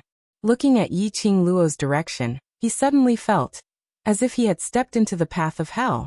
Huang Fudongyu. Suddenly, the girl opposite him shouted at the top of her lungs. Immediately, the noisy space quietened down. Huang Fudongyu looked at Yi Qingluo in a daze. Yi Qingluo waved at him and pointed at Huang Fuqifei. The main culprit who wanted to kill you is right here. Don't you intend to take revenge? Everyone. It turned out that she had saved Huang Fudongyu, just to let Huang Fudongyu restrain Huang Fuqifei? Alright, this move was indeed ruthless. It was indeed very practical. Because after Yi Qingluo held out, Huang Fudongyu sprinted over. He seemed as if he wanted to take Huang Fuqifei down with him. Yi Qingluo turned her head towards Qiao Jin and winked at him. See that? The reason why I saved him. Qiao Jin. Just say it directly if you're lazy. Stop finding excuses. Yi Qingluo's fingertips brushed past the azure aqua ring on her hand. A wisp of red light shot out from her fingertip. The faint light encircled Yan Xiaoyi and the rest, and after one round, she curled her lips. I'm going to play with eldest Miss Ren. Just take care of yourselves. She was just about to move. Long Yunjian pulled her arm. That Ren Jianying doesn't look right. I'll go with you. The young man's expressionless face had a pair of azure blue eyes, but it was filled with concern. Dear, this chapter has ended. I wish you a happy reading. Big smiley face.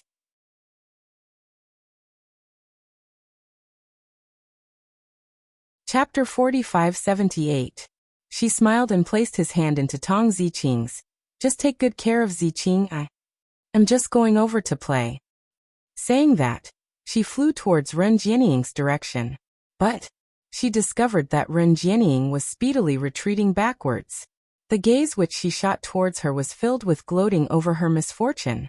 Ren Jianying's speed was extremely fast. In just a blink of an eye, she had already left this mountain. Her speed was so fast as though there was some kind of dreadful beast in this mountain. Yi Qingluo's footsteps paused. Her heart inexplicably surged with an ominous premonition. Thinking of earlier, Ren Jianying revealed a strange smile. Her heart thumped furiously. Not good. Everyone leave quickly. She shouted loudly as she turned her head back, and shouted at the brothers behind her. Just as she turned around. Just a breath's time. Suddenly, a deafening roar resounded in his ears. Bam! Rumble! The earth quaked and the mountains shook violently, forming a huge whirlpool. The booming sound almost engulfed everyone on the mountain range. Huangfu family's men immediately cried out miserably. All of them wanted to avoid the earth quaking and the mountains shaking. But just as they were about to move, they were crushed to death by the huge rocks which swarmed downwards. Large pieces of gravel and rocks tumbled down with a crackling sound. This collapsing feeling was totally different from the feeling of falling into the array earlier. It was the surrounding space which had started to shatter. As though it could destroy the heaven and earth, a huge energy swept across the entire heaven and earth. Yiqing Luo's face turned slightly pale as she speedily released the god relic's energy to consolidate the barrier which she had set up for Yan Xiaoyi and the others. She stretched out her hand to pull Long Yunjian. Zhan, let's go first. This place had been a trap right from the start. Ren Jianying was planning to let all of them die here. First, she used the secluded palace's array to trap her and Dmo Xian in the array. Then she lured Huang Fusheng, Qiao Jin and the others to this mountain peak. When the right time was right, she would bury all of them in the mountain peak in one fell swoop. This was the forbidden art of space destruction. Ren Jianying wanted to destroy this place. If they continued to stay here, they would all be destroyed by these vortexes. He did not expect Ren Jianying to use such a sinister method. Yiqing Luo tugged on Long Yunjian's hand, but was unable to move him. She frowned and looked at Long Yunjian. Zhan. She tugged at Long Yunjian again. However, Long Yunjian stood there stiffly, not moving at all. A pair of azure lake-like eyes stared at Yiqing Luo without blinking. There were ripples in his eyes, but it was impossible to see what he was feeling. Yiqing Luo felt a little strange but didn't think too much about it. He just passed Long Yunjian's hand to Tong Ziqing's. He then squinted his eyes and turned around to look at the sky full of flying sand, giant rocks rolling down, and the space being swallowed by the whirlpool. Ziqing, take Zhan and leave. Qing Luo, be careful. Before she could finish her sentence, he was interrupted by Tong Ziqing's hurried and frightened voice. Yiqing Luo acutely sensed a fierce murderous intent coming from her back. She frowned and quickly tried to dodge. Before he could turn his head, he suddenly felt a sharp pain in his shoulder. The sharp blade directly pierced into her body. She gave a dull moan, and as her 5 fingers moved, the glower flame fan opened up and speedily drew out a demonic profound ray, striking fiercely towards the direction where the murderous intent came from. However, when she turned around and saw the silhouette clearly, she was stunned. Her hand movements suddenly stopped. Her profound energy was also restrained. She looked at the person in front of her in disbelief.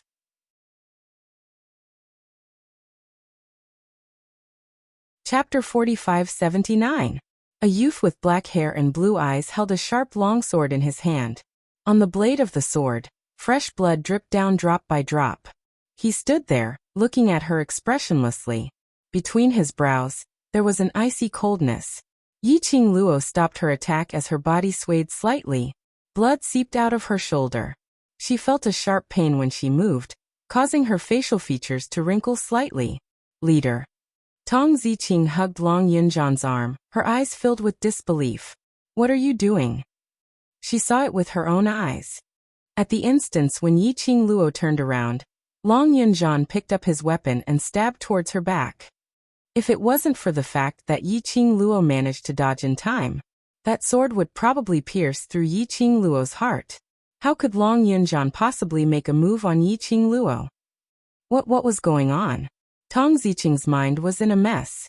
She held Long Yunjian's hand tightly and shouted his name loudly. However, in the next instant, Long Yunjian just waved his arm expressionlessly. He threw Tong Ziqing out.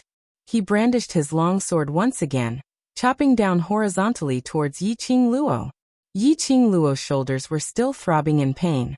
The deafening vibrations and the violent shaking continued. An endless whirlpool. It was already expanding. It was as if it was going to swallow everything in this space. She couldn't avoid it. He couldn't avoid it either. Yiqing Luo's breathing was tight, her pale face was dripping with sweat. Just as Long Yunjian's sword wave arrived, a warm and large palm clasped her shoulder. The next moment, her waist tightened. She was pulled into a warm embrace. That kind of warmth was different from Dmo Xian. However, it made her feel inexplicably at ease. In her ears she could vaguely hear the man's deep voice. This place is about to be devoured. Let's leave first. The dizziness from the blood loss made Yiqing Luo a little dizzy. She clutched the man's robe tightly and said with difficulty, "No. They and them. I don't care so much." The man ignored Yiqing Luo's words. He picked up the person and flew away. By the time Yiqing Luo regained consciousness, she was in one of the darker rooms. The room was shabby and built with thatch, but the mattress she was sleeping on was of the best quality, soft and comfortable. Yiqing Luo surveyed her surroundings and wanted to get up. However, the sharp pain from her shoulder caused her face to instantly turn pale. It was as if something was tearing at her flesh. What was going on? Yiqing Luo panted heavily as she laid back on the bed, not daring to move. She was not a delicate person, but this kind of pain, even she was somewhat unable to endure it, so one could imagine exactly how painful this kind of pain was. She closed her eyes and tried to calm herself down. Right now, she should have already left that mountain range. It was the man who suddenly appeared and took her away from there. But what about her brothers? Yiqing Luo's breathing congealed as waves of dull pain came from her chest, making her unable to maintain her composure to think. Perhaps he heard the commotion in the room. The tightly shut door was pushed open. A ray of light spilled into the room. A long shadow was cast down. The elongated shadow happened to be imprinted on Yiqing Luo's face. Yiqing Luo slowly moved her head and shifted her gaze towards that side. She saw the man standing against the light. His tall and straight figure was dressed in a black robe and his face was handsome. That pair of eyes which didn't show any emotions faintly floated with light. Yiqing Luo's pupils shrank slightly.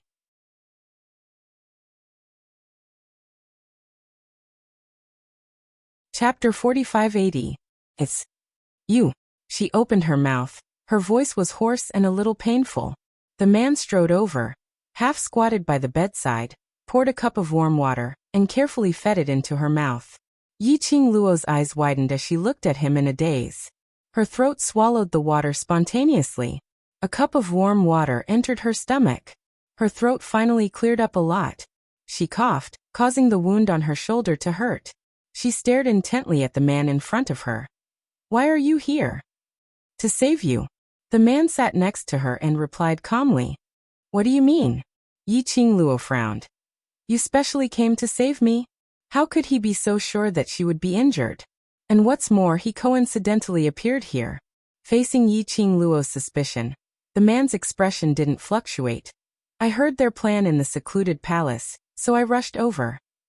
He paused. "I made it in time and saved you." Yiqing Luo's pink lips tightly pursed into a straight line. "After you brought me to the heaven realm, you threw your hands away and left. Now you dare to stand in front of me. You must feel that I'm injured now and can't do anything to you, right?" Yes. The man in front of her was the one who brought her to the heaven realm. Bloodbone Barbaric King. Facing the Bloodbone Barbaric King, Yiqing Luo's feelings were very complicated. She didn't know what attitude she should use to face him. In the Earth realm, she and the Bloodbone Barbaric King could be considered as enemies. After all, he was the mastermind behind the Linglong Palace. And without any explanation, he kidnapped her to the heaven realm. Although, after knowing her real identity, he had never had any thoughts of hurting her. Plus, later on, she knew the deepest secret in his memory. Knew that he had such deep feelings for the Emperor of God Emperors, which was also her biological mother. Knew that in order to protect her in Feng Ji's womb, he had sacrificed everything. Knew that he had risked his life to protect her, until he was sealed. And still wanted to protect her. Yiqing Luo really couldn't hate the Bloodbone Barbaric King, nor could she blame him. "I have something urgent to deal with," the Bloodbone Barbaric King explained dryly. Yiqing Luo sneered. "In a hurry to deal with me with the secluded palace?" "No." The Barbaric Bloodbone King shook his head. After meeting Yiqing Luo's burning gaze, he slowly shifted his vision away, as though he was looking at Yiqing Luo's face. He would recall the shadow of the person buried in the deepest part of his memory. "The palace of gloomy darkness lied to me." He pursed his lips, lowered his head and apologized.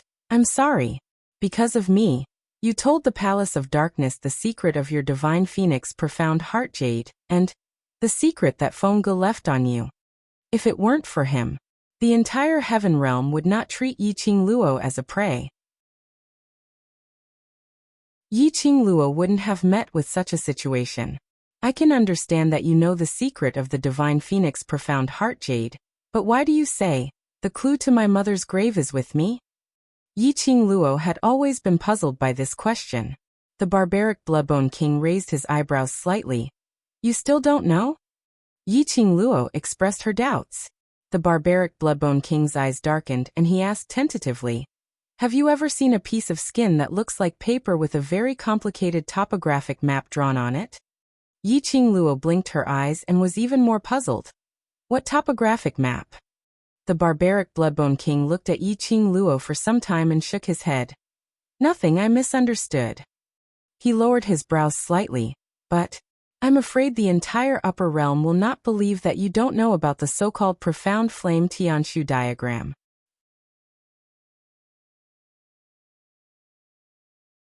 Chapter 4581. It was indeed the Tianshu map. Yiqing Luo's heart skipped a beat, but she didn't show any unusual expression on her face.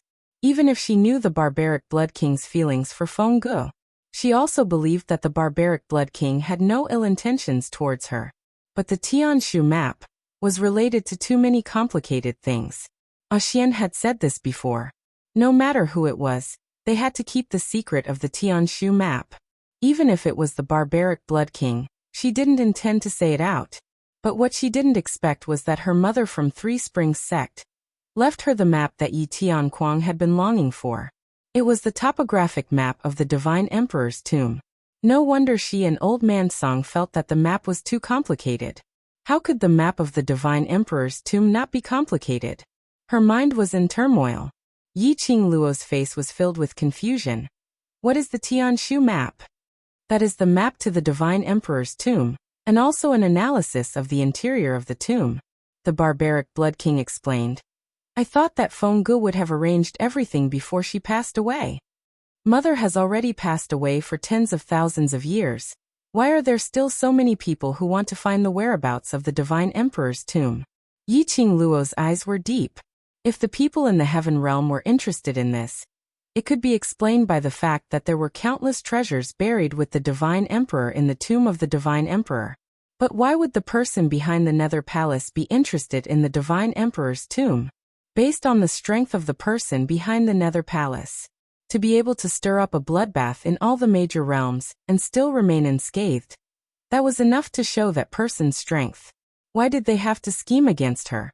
They wanted the Divine Phoenix profound heart jade in her body, and wanted to know the whereabouts of the Divine Emperor's tomb? Alright, you don't need to think too much about these things. The barbaric Blood King interrupted Yiqing Luo's deep thoughts. The most important thing for you now is to heal your injuries, lest they spread and turn you into a puppet. Yiqing Luo gathered her thoughts and was stunned when she heard the barbaric Blood King's words. My injuries. What happened? What do you mean by turning me into a puppet? I don't know what the Dark Palace did to the weapon that injured you, but they followed the weapon and entered your body, trying to take control of your body. The Bloodbone Barbaric King's gaze fell on her bandaged shoulder. This thing is similar to a goo worm, but it is not a living goo. No wonder. Even now, she would convulse in pain whenever she moved. Tampering. Take control of her body. Damn it, it sounded like the style of the Dark Palace. That kind of rat hiding in the dark only knew how to play this kind of trick. She thought of the expressionless Long Yunjian stabbing the sword into her shoulder. Yiqing Luo felt a dull pain in her heart. She really couldn't tell if Long Yunjian had done such a thing because he was being controlled by the Dark Palace. Or was it because that was what he wanted? Because it was on Long Yunjian. She did not sense any aura of the Dark Nether Palace. His emotionless eyes did not have the dullness and lifelessness of being controlled by the Palace of Darkness. She even saw Long Yunjian's thin lips curling up slightly. She clenched her fingers. Then my injury, can it be healed? I don't know. The barbaric Blood King was very honest. This god can only temporarily suppress that evil qi and the speed of its growth. As for the real solution, I'm not sure yet. Yiqing Luo. Could it be that she could only choose to wait for death? This god is unable to bring you to seek a doctor, so we can only slowly explore. The barbaric Blood King said. 11.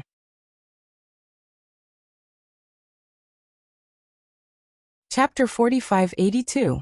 Now everyone in the upper realm had treated Yi Qing Luo as a piece of delicious meat. If they knew her whereabouts, wouldn't they flatten this thatched cottage? Her injury. How was she going to recover? Yi Qing Luo pursed her lips tightly and asked again. How long have I slept here? Not long, 2 days. Bloodbone Barbaric King replied. Such a serious injury, you're considered to have woken up early. Yi Qing Luo's face turned slightly pale. Then, after you saved me, did you return to look for my brothers? Bloodbone Barbaric King shook his head. No, when I brought you away, that place was already on the verge of collapsing. If we were any later, we would have been swallowed by the whirlpool inside. Yi Qing Luo abruptly sat up from the bed. The sharp pain in her shoulder made her face scrunch up tightly because of the pain. She gritted her teeth to bear with the pain and got down from the bed. They won't be swallowed. I want to go back. Don't be rash. Bloodbone Barbaric King stretched out his hand to stop her from moving. The wound on her shoulder, and the sharp pain of something cutting her flesh made Yi Qing Luo unable to avoid Bloodbone Barbaric King's obstruction. Bloodbone Barbaric King pressed her back onto the bed as his face turned slightly cold. Even if you go like this, what can you do? Will they be safe and sound? Yi Qing Luo bit her lips tightly as her face turned slightly pale. Her long and narrow eyes seemed to be filled with ice. Bloodbone Barbaric King remained unmoved as he continued to reason with her. Do you know the situation you're in now? Based on your understanding of the secluded palace, don't tell me you can't guess.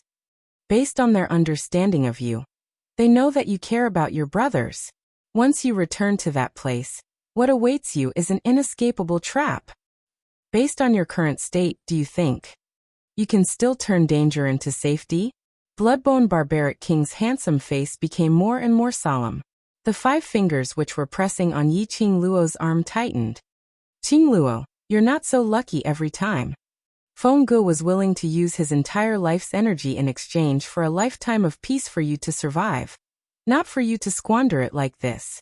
When mentioning Feng Ge, Bloodbone Barbaric King's face seemed to be struggling slightly, as though he was restraining his own pain. If I can save him, I will. Do you understand? The man's hoarse voice trembled slightly. Yi Qing Luo's pupils contracted slightly. His grip on her arm was very heavy, but it wasn't particularly painful. She could feel his emotions from his trembling fingertips. Yi Qing Luo's eyes gradually sunk. There wasn't much light in her eyes. It was very bleak. Her whole body also weakly collapsed on the bed. The barbaric Bloodbone King seemed to have suddenly regained his senses as he hurriedly let go of her arms and straightened his body. I just don't want you to do anything wrong. Your life was exchanged with Feng Ji's life. Yi Qing Luo lay on the bed in a daze. His eyes were wide open. He just stared at the thatched roof.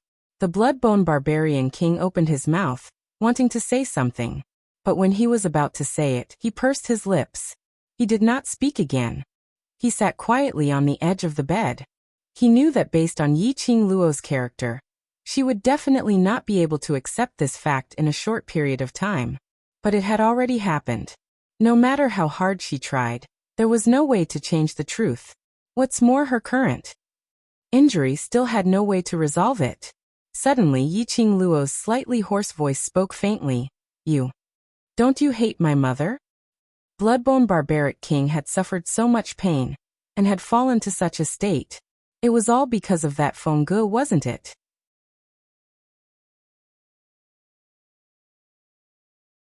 Chapter 4583. He still remembered the first time he met the Bloodbone Barbaric King. Dia Mo Xian exposed his identity. When he mentioned Feng Ge, his mouth was calling her a slut. But now, there was a change in his attitude. Bloodbone Barbaric King's body stiffened slightly as he lowered his eyelids and pursed his lips. No.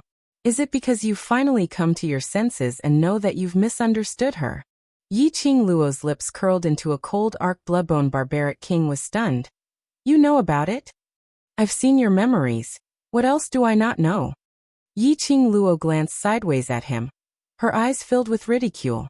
Bloodbone Barbaric King didn't reply. Yes, it was until later when Yi Qing Luo opened his memories. The memory that had been sealed for 10,000 years resurfaced in his mind. He then knew how stupid he was back then. He should have believed Feng Ge. Since he loved Feng Ge so deeply, why would he suspect her in the end? That Feng Ge who said she knew that he had cultivated the forbidden technique to protect her and pretended not to know, was not Feng Ge at all. The real Feng Ge. How could she possibly do that to him? That Feng Ge who tried to snatch the child and tried to kill him. Not Feng Ge at all. The real Feng Ge loved her child so deeply that she could even sacrifice herself. So how could she possibly say that it was the child's divine phoenix profound heart jade? And how would she know that the child was in his arms? And even dealt a vicious hand to him? Totally disregarding the child's safety? He was really stupid. So stupid that he only realized now that something was wrong. That Feng Ge was a fake Feng Ge. The motive was to get Feng Ji's child, which was Yi Qing Luo. Because my life was exchanged with my mother's life, so that's why you tried your best to keep me alive, right? Yi Qing Luo's gaze returned to the thatched roof. Bloodbone Barbaric King responded with a soft N. He immediately reacted to Yi Qing Luo's words. Are you trying to tell me that I want you to live, and you want your group of brothers to live, is the same? Yi Qing Luo struggled to raise her hand. On his finger, the totem of a phoenix spreading its wings faintly flowed. Xian must be looking for me. Bring me along and follow the profound phoenix ring's senses to look for him. Yi Qing Luo said word by word. In her current state, it was indeed not suitable to fight head-on with the palace of gloomy darkness. With Xian by her side, only then could she feel at ease. The barbaric Bloodbone King looked at the profound phoenix ring, and then at Yi Qing Luo. After a long time he finally said, all right. Under Yi Qing Luo's urging, Barbaric Blood King carried the person up and placed him into Chi-Chi's soft fur. While he was moving, the wound on his shoulder affected his entire body, causing him to feel a tearing pain. She held it in and leaned against Chi-Chi's back. At this moment, the Barbaric Bloodbone King's expression froze. He looked at a spot in the dense forest in front of him with a cold expression. Who's there? When Yi Qing Luo heard that, her heart skipped a beat. He tilted his head slightly and looked in the direction of the Bloodbone Barbaric King. Barbaric Bloodbone King stood in front of Yi Qing Luo with a vigilant expression.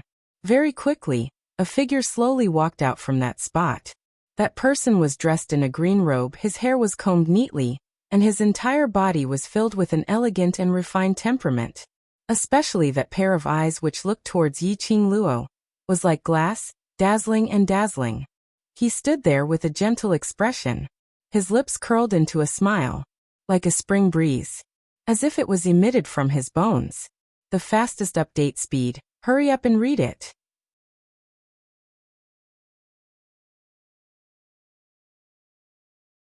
Chapter 4584. When Yi Qing Luo saw that person, the expression on his face froze and his face turned cold. What are you doing here?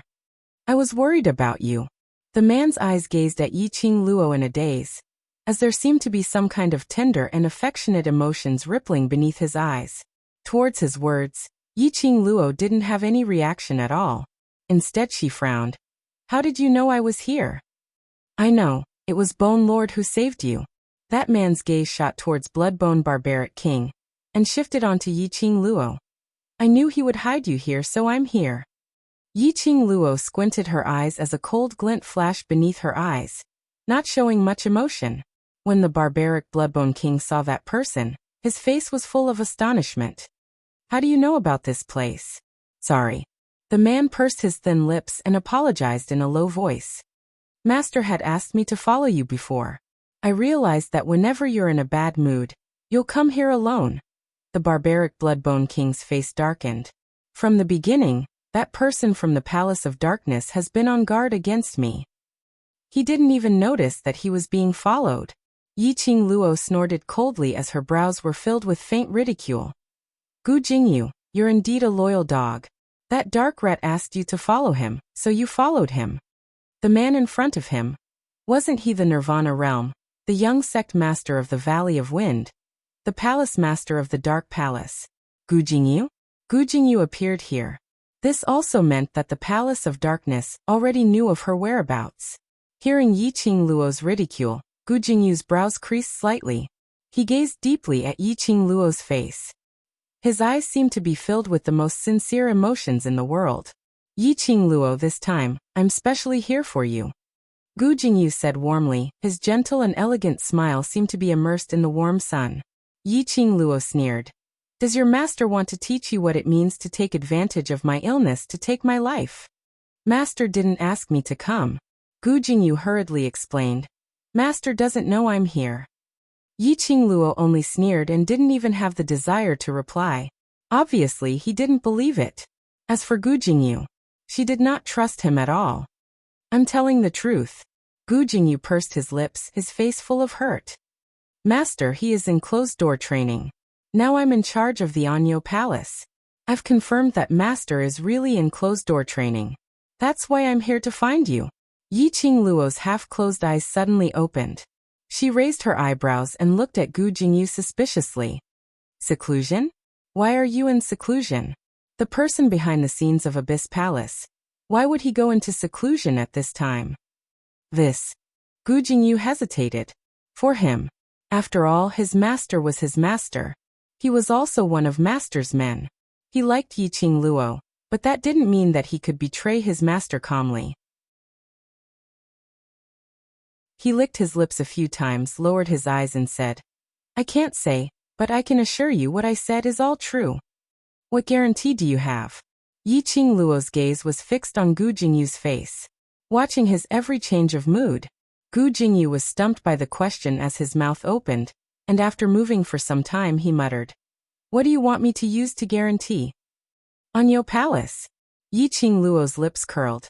I want you to use Anyo Palace as a guarantee. Gu Jingyu's expression changed slightly as a sliver of helplessness flashed past his gentle eyes. This Anyo Palace isn't mine. I'm unable to use Anyo Palace as a guarantee. You said it yourself. Your master has already gone into closed-door training. Yi Qingluo gave a teasing smile. Remember, this God stands on website, to prevent from losing.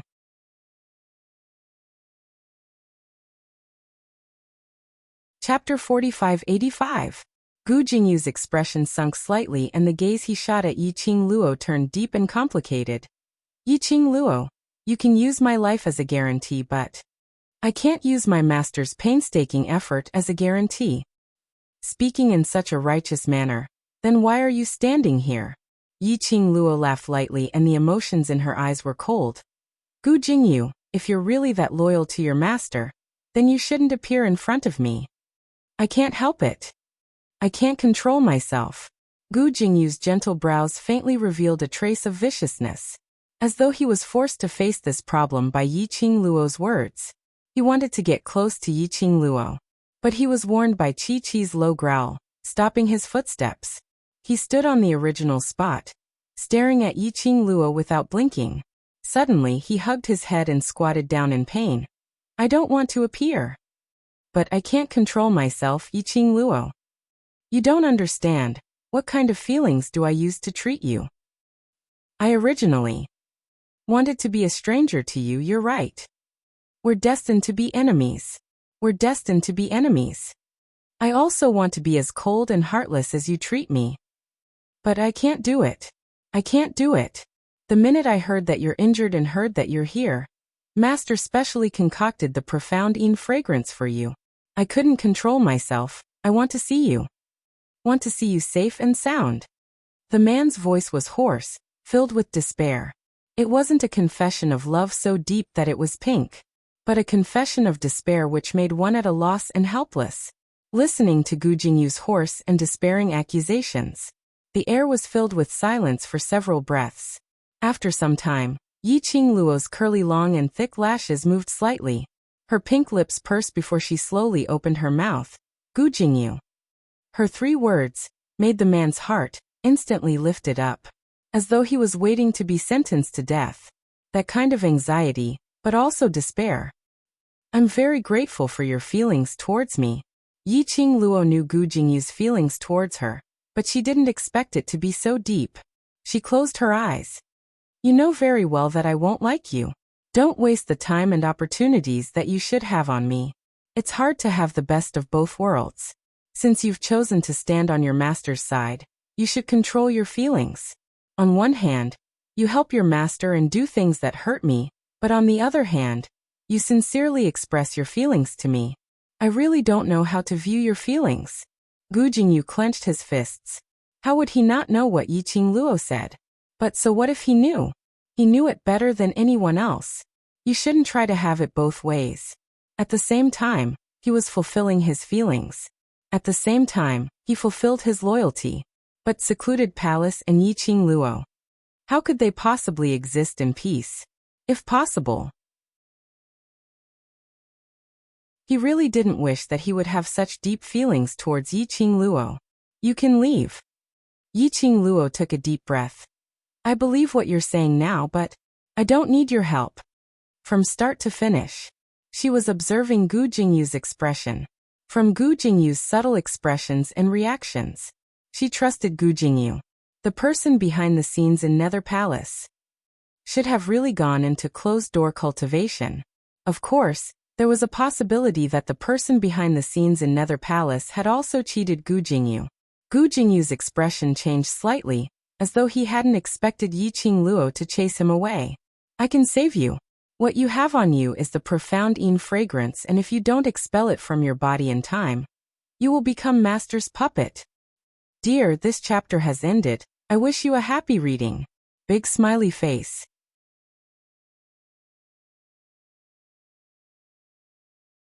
Chapter 4586. I got it.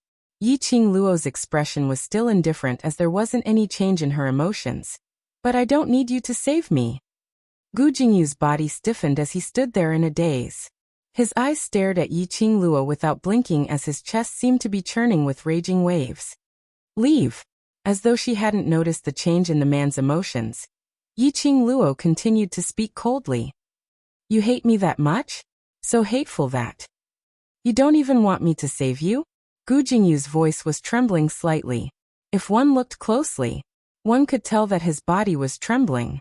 Yi Qingluo didn't look at him as she replied indifferently. I just don't need it. Not hateful. Just don't need it. Gu Jingyu's expression faded as his fingers clenched into a fist. He raised his head as he clenched his fists tightly. The warmth in his eyes was no longer there. What replaced it was a patch of darkness. His body stiffened as step by step, he slowly turned around and walked towards the dense forest which he came from. His footsteps were shaky as he walked step by step, as though it was extremely strenuous. As though he was stepping on a sharp blade. Slowly he entered the dense forest, disappearing in front of the two of them. Yi Qingluo didn't even glance towards Gu Jingyu's direction as she said indifferently, Let's go. Her fingertips gently stroked the profound phoenix ring. Bloodbone Barbaric King, who had been silent, looked at the direction where the man left and retracted his gaze. He can save you, why did you reject him? Yi Qingluo shut her eyes and didn't say a word. Bloodbone Barbaric King frowned. The injury on your body. Even this god can't do anything about it. The longer this drags on, the more damage it will cause to you. This god can tell that although the Palace Lord of Secluded Palace is on the opposite side of you, but his feelings towards you are extremely sincere. He said he can save you, so it shouldn't be a lie. I know. Yi Qingluo's voice was very indifferent. I know he didn't lie and I know he sincerely wants to save me. Then why don't you let him save you? Do you know that if this drags on, your body will be completely controlled by that mysterious strange energy, and then it will start to control you. At that time, if I don't kill you, then your beloved man will kill you. Only then will he be able to stop you from doing anything wrong. Yi Qingluo's eyelashes fluttered slightly as she slowly opened her eyes. Her long and narrow eyes overflowed with a faint light. Very dark, very deep. It's precisely because I know that I can't let him save me. We are destined to be enemies. The more he cares about me, the more he'll push himself to the point of no return. The person behind the scenes of Gloomy Palace is not a good person. Tolerating him time and time again, there will come a time when he explodes. Also, I don't want to owe him anything anymore. So I don't need him to save me. The young girl's cold voice was like a bone-piercing chill. Bit by bit, it tainted the surrounding air. It was as if everything in the surroundings had been frozen by frost. The Bloodbone Barbarian King's eyes flickered as he sneered. You're quite considerate of him. It's not for his sake. Yi Qingluo's tone was calm. I just don't want to get involved with other relationships. The Bloodbone Barbarian King only smiled. Then he patted his sleeves. Since you've already decided, I'll follow your wishes. Now let's go. Yi Qingluo closed her eyes again. Only. There was a long silence. She still didn't sense that Chi-Chi didn't move. Nor did she hear the Bloodbone Barbarian King's footsteps. End of this chapter.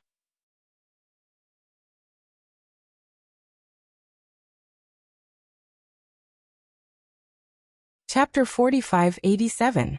Yi Qingluo called out to Bloodbone Barbaric King in puzzlement. But there was no response. She frowned and opened her eyes again. Bloodbone Barbaric King stood by her side, looking straight ahead without blinking. He probably sensed that Yi Qingluo had opened her eyes.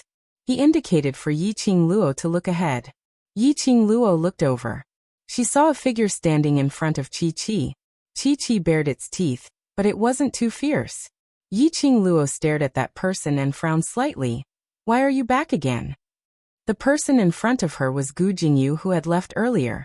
Gu Jingyu didn't say a word as his gentle glass-like eyes gazed deeply at Yi Qingluo. The expression on his face was as gentle as jade. His thin lips curled up slightly, containing a gentle smile. As though he didn't care about Yi Qingluo's attitude. Yi Qingluo felt uncomfortable being stared at, and the expression on her face was impatient. Gu Jingyu, I've said this before, I don't need your help, please leave. Gu Jingyu slowly walked towards her. Chi-Chi bared its teeth and wanted to stop him. But it thought that this man was the only one who could save its master. Selfishly, it didn't want to stop him. While it was in a dilemma, Gu Jingyu was already standing next to Yi Qingluo. Bloodbone Barbaric King's eyes locked onto him. In case he suddenly made a move. Yi Qingluo laid on Chi-Chi's back, facing Gu Jingyu. What is your motive? Gu Jingyu's lips curled. I want to save you. I said I don't need it. Yi Qingluo rejected without hesitation. Gu Jingyu lowered his eyelids. His thick eyelashes covered the emotions in his eyes. He said word by word. I heard everything you said just now. Yi Qingluo was stunned. He was referring to what she and Bloodbone Barbaric King had said earlier? So what if he heard it? She wasn't willing to let him save her. She wasn't willing. But I want to save you. Gu Jingyu's deep voice revealed a trace of hoarseness. Yi Qingluo, I saved you, not because I want you to owe me anything. He closed his eyes. Let's make a deal. Yi Qingluo's eyes darkened. I refuse. This time, I will save you. Gu Jingyu ignored her refusal. After saving you from now on, when we meet again, we will be strangers. When Yi Qingluo heard that, her expression froze for a moment. She looked at Gu Jingyu in confusion. What do you mean? You are right. We are destined to be enemies. It is also time for me to let you go. Gu Jingyu was still smiling warmly. But that smile, his tone was filled with bitterness. He endured the pain and continued. My deal is, you agree to let me save you, and we'll settle this. To save her? Come to settle things? What kind of brain circuit was this? Yi Qingluo expressed that she didn't quite understand. Gu Jingyu pursed his lips tightly, as he paused every word, as though he was declaring his determination for Yi Qingluo to hear, and also for himself to hear. After saving you. The next time we meet, I will not feel any pity for you. So, after I save you the next time we meet. Don't believe anything I say. Everything I do will be based on my master's standpoint. Between you and me, there will be no more friendship. When Yi Qingluo heard what he said, she somehow felt that something was amiss. As though he was saying his last words. Her slender brows creased even tighter. Gu Jingyu, I said this before, I don't need you to save me. Don't need me to save you means. You don't want to sever all ties with me, right? Gu Jingyu's eyes shone.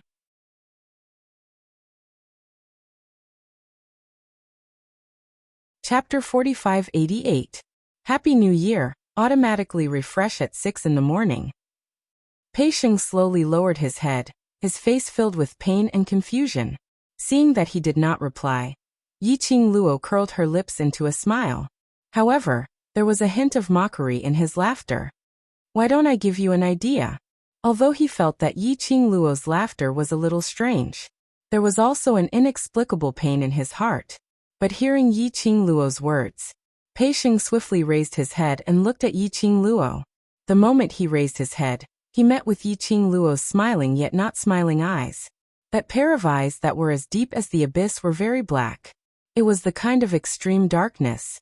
Her eyes were obviously seductive and seductive. However, it made people tremble with respect and fear. Why don't you just throw away the mess that is treasure gathering and just walk away from it? Anyway, you're going to the heaven realm, so it doesn't matter what happens here, right?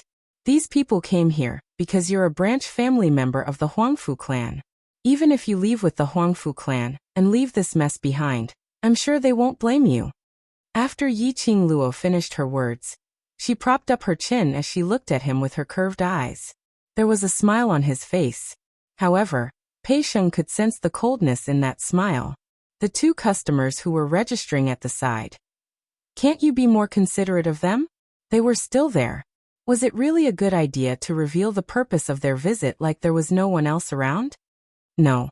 No way. He almost blurted it out. Pei Sheng widened his eyes and shook his head forcefully. Absolutely not. The Treasures Exchange Hall was his father's blood, sweat and tears. 5 years ago, because of the framing of Zhongcheng trading firm, his father had ruined the reputation of Zhu Bao. Now, treasure gathering has finally returned to everyone's line of sight. I absolutely cannot let treasure gathering's reputation be tarnished. Leave the mess behind and walk away. How could he do it? Yiqing Luo smiled. This time, there was a different gentleness to her smile. She was still holding her chin. He was in the same position as before. It was just that the aura emitted from his body was slightly restrained. Since you feel that this method is not feasible, then what are you going to do? Yiqing Luo asked with a smile. Pei Sheng fell silent again. Yiqing Luo didn't urge him to reply at all. A moment later, in this strange atmosphere, Pei Sheng moved his mouth and softly spat out a few words. I will stay in the land. Yiqing Luo raised her brows and continued to smile. No regrets? Pei Sheng wanted to say that he didn't regret it. But when the words reached his mouth, it was as if something was stuck in his throat, and he couldn't spit them out no matter what. Don't you regret it?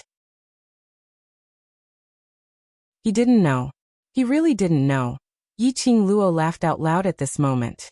The hand she used to support her chin had already changed to the back of her hand to support her temples, looking very lazy. You don't answer, but you already have the answer in your heart, don't you? Yiqing Luo's straightforwardness made Pei Sheng's face turn slightly pale. He clenched his fists tightly, opening and closing them again. Yiqing Luo brushed a strand of hair which was hanging by the side of her ear as she laughed softly. Since you already have a decision in your heart, then you should be clear on what you want to do next.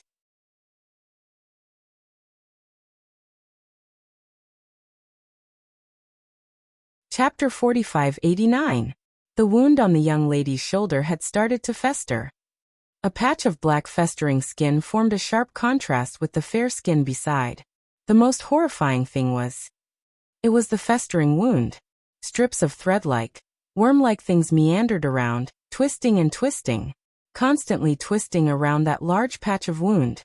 It was extremely ghastly. Every time that thing twisted and twisted, it would twist and twist. It made the young lady suck in a breath of cold air. Her body was trembling. Bloodbone Barbaric King took a look at Yiqing Luo, and then looked at Gu Jingyu. Following that, his arm moved. A gravitational force landed on Yiqing Luo's neck. Gu Jingyu's pupils contracted as he subconsciously stretched out his hand to block it. Bloodbone Barbaric King was sure that Yiqing Luo had really fainted before he spoke calmly. She's an alchemist. Medication won't have any effect on her. Gu Jingyu swallowed back the words he was about to say. It wasn't hard to see the worry in his eyes towards Yiqing Luo. Bloodbone Barbaric King didn't beat around the bush. Can you really save her? I can. Gu Jingyu nodded his head confidently. But if one listened carefully, one would be able to hear the slight tremble in his voice. Her wound has already worsened. We must act as soon as possible to expel the profound fragrance.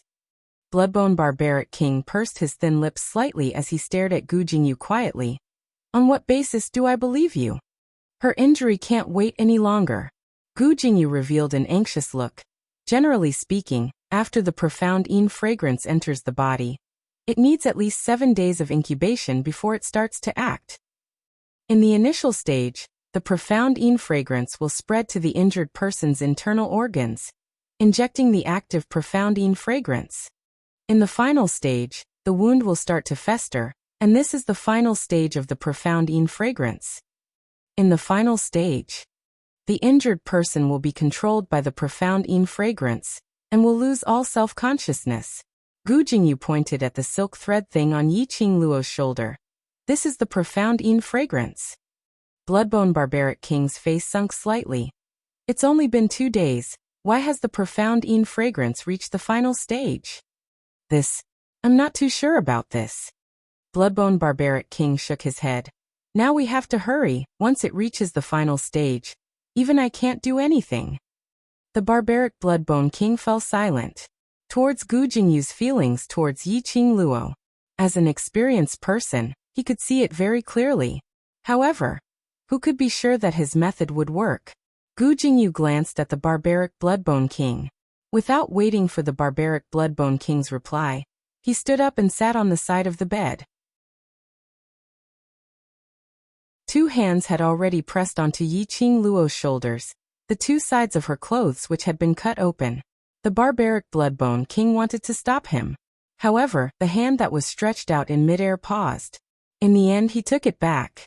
While Yi Qingluo was in a daze, she only felt that the wound on her shoulder was sometimes burning with pain, and sometimes it felt like she was being irrigated by ice. It was itchy and painful. That kind of piercing itch seemed to come from the bones.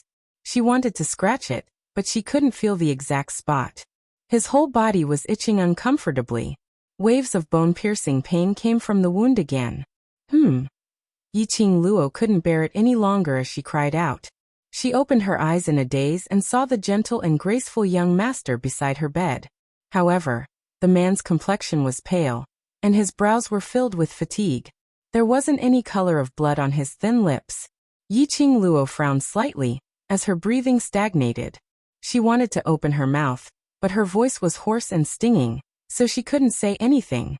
Dear, this chapter has ended. I wish you a happy reading. *0 You're tuning in to the Echoes of the Heart YouTube channel. Don't forget to subscribe and join us on this journey to catch the most captivating stories.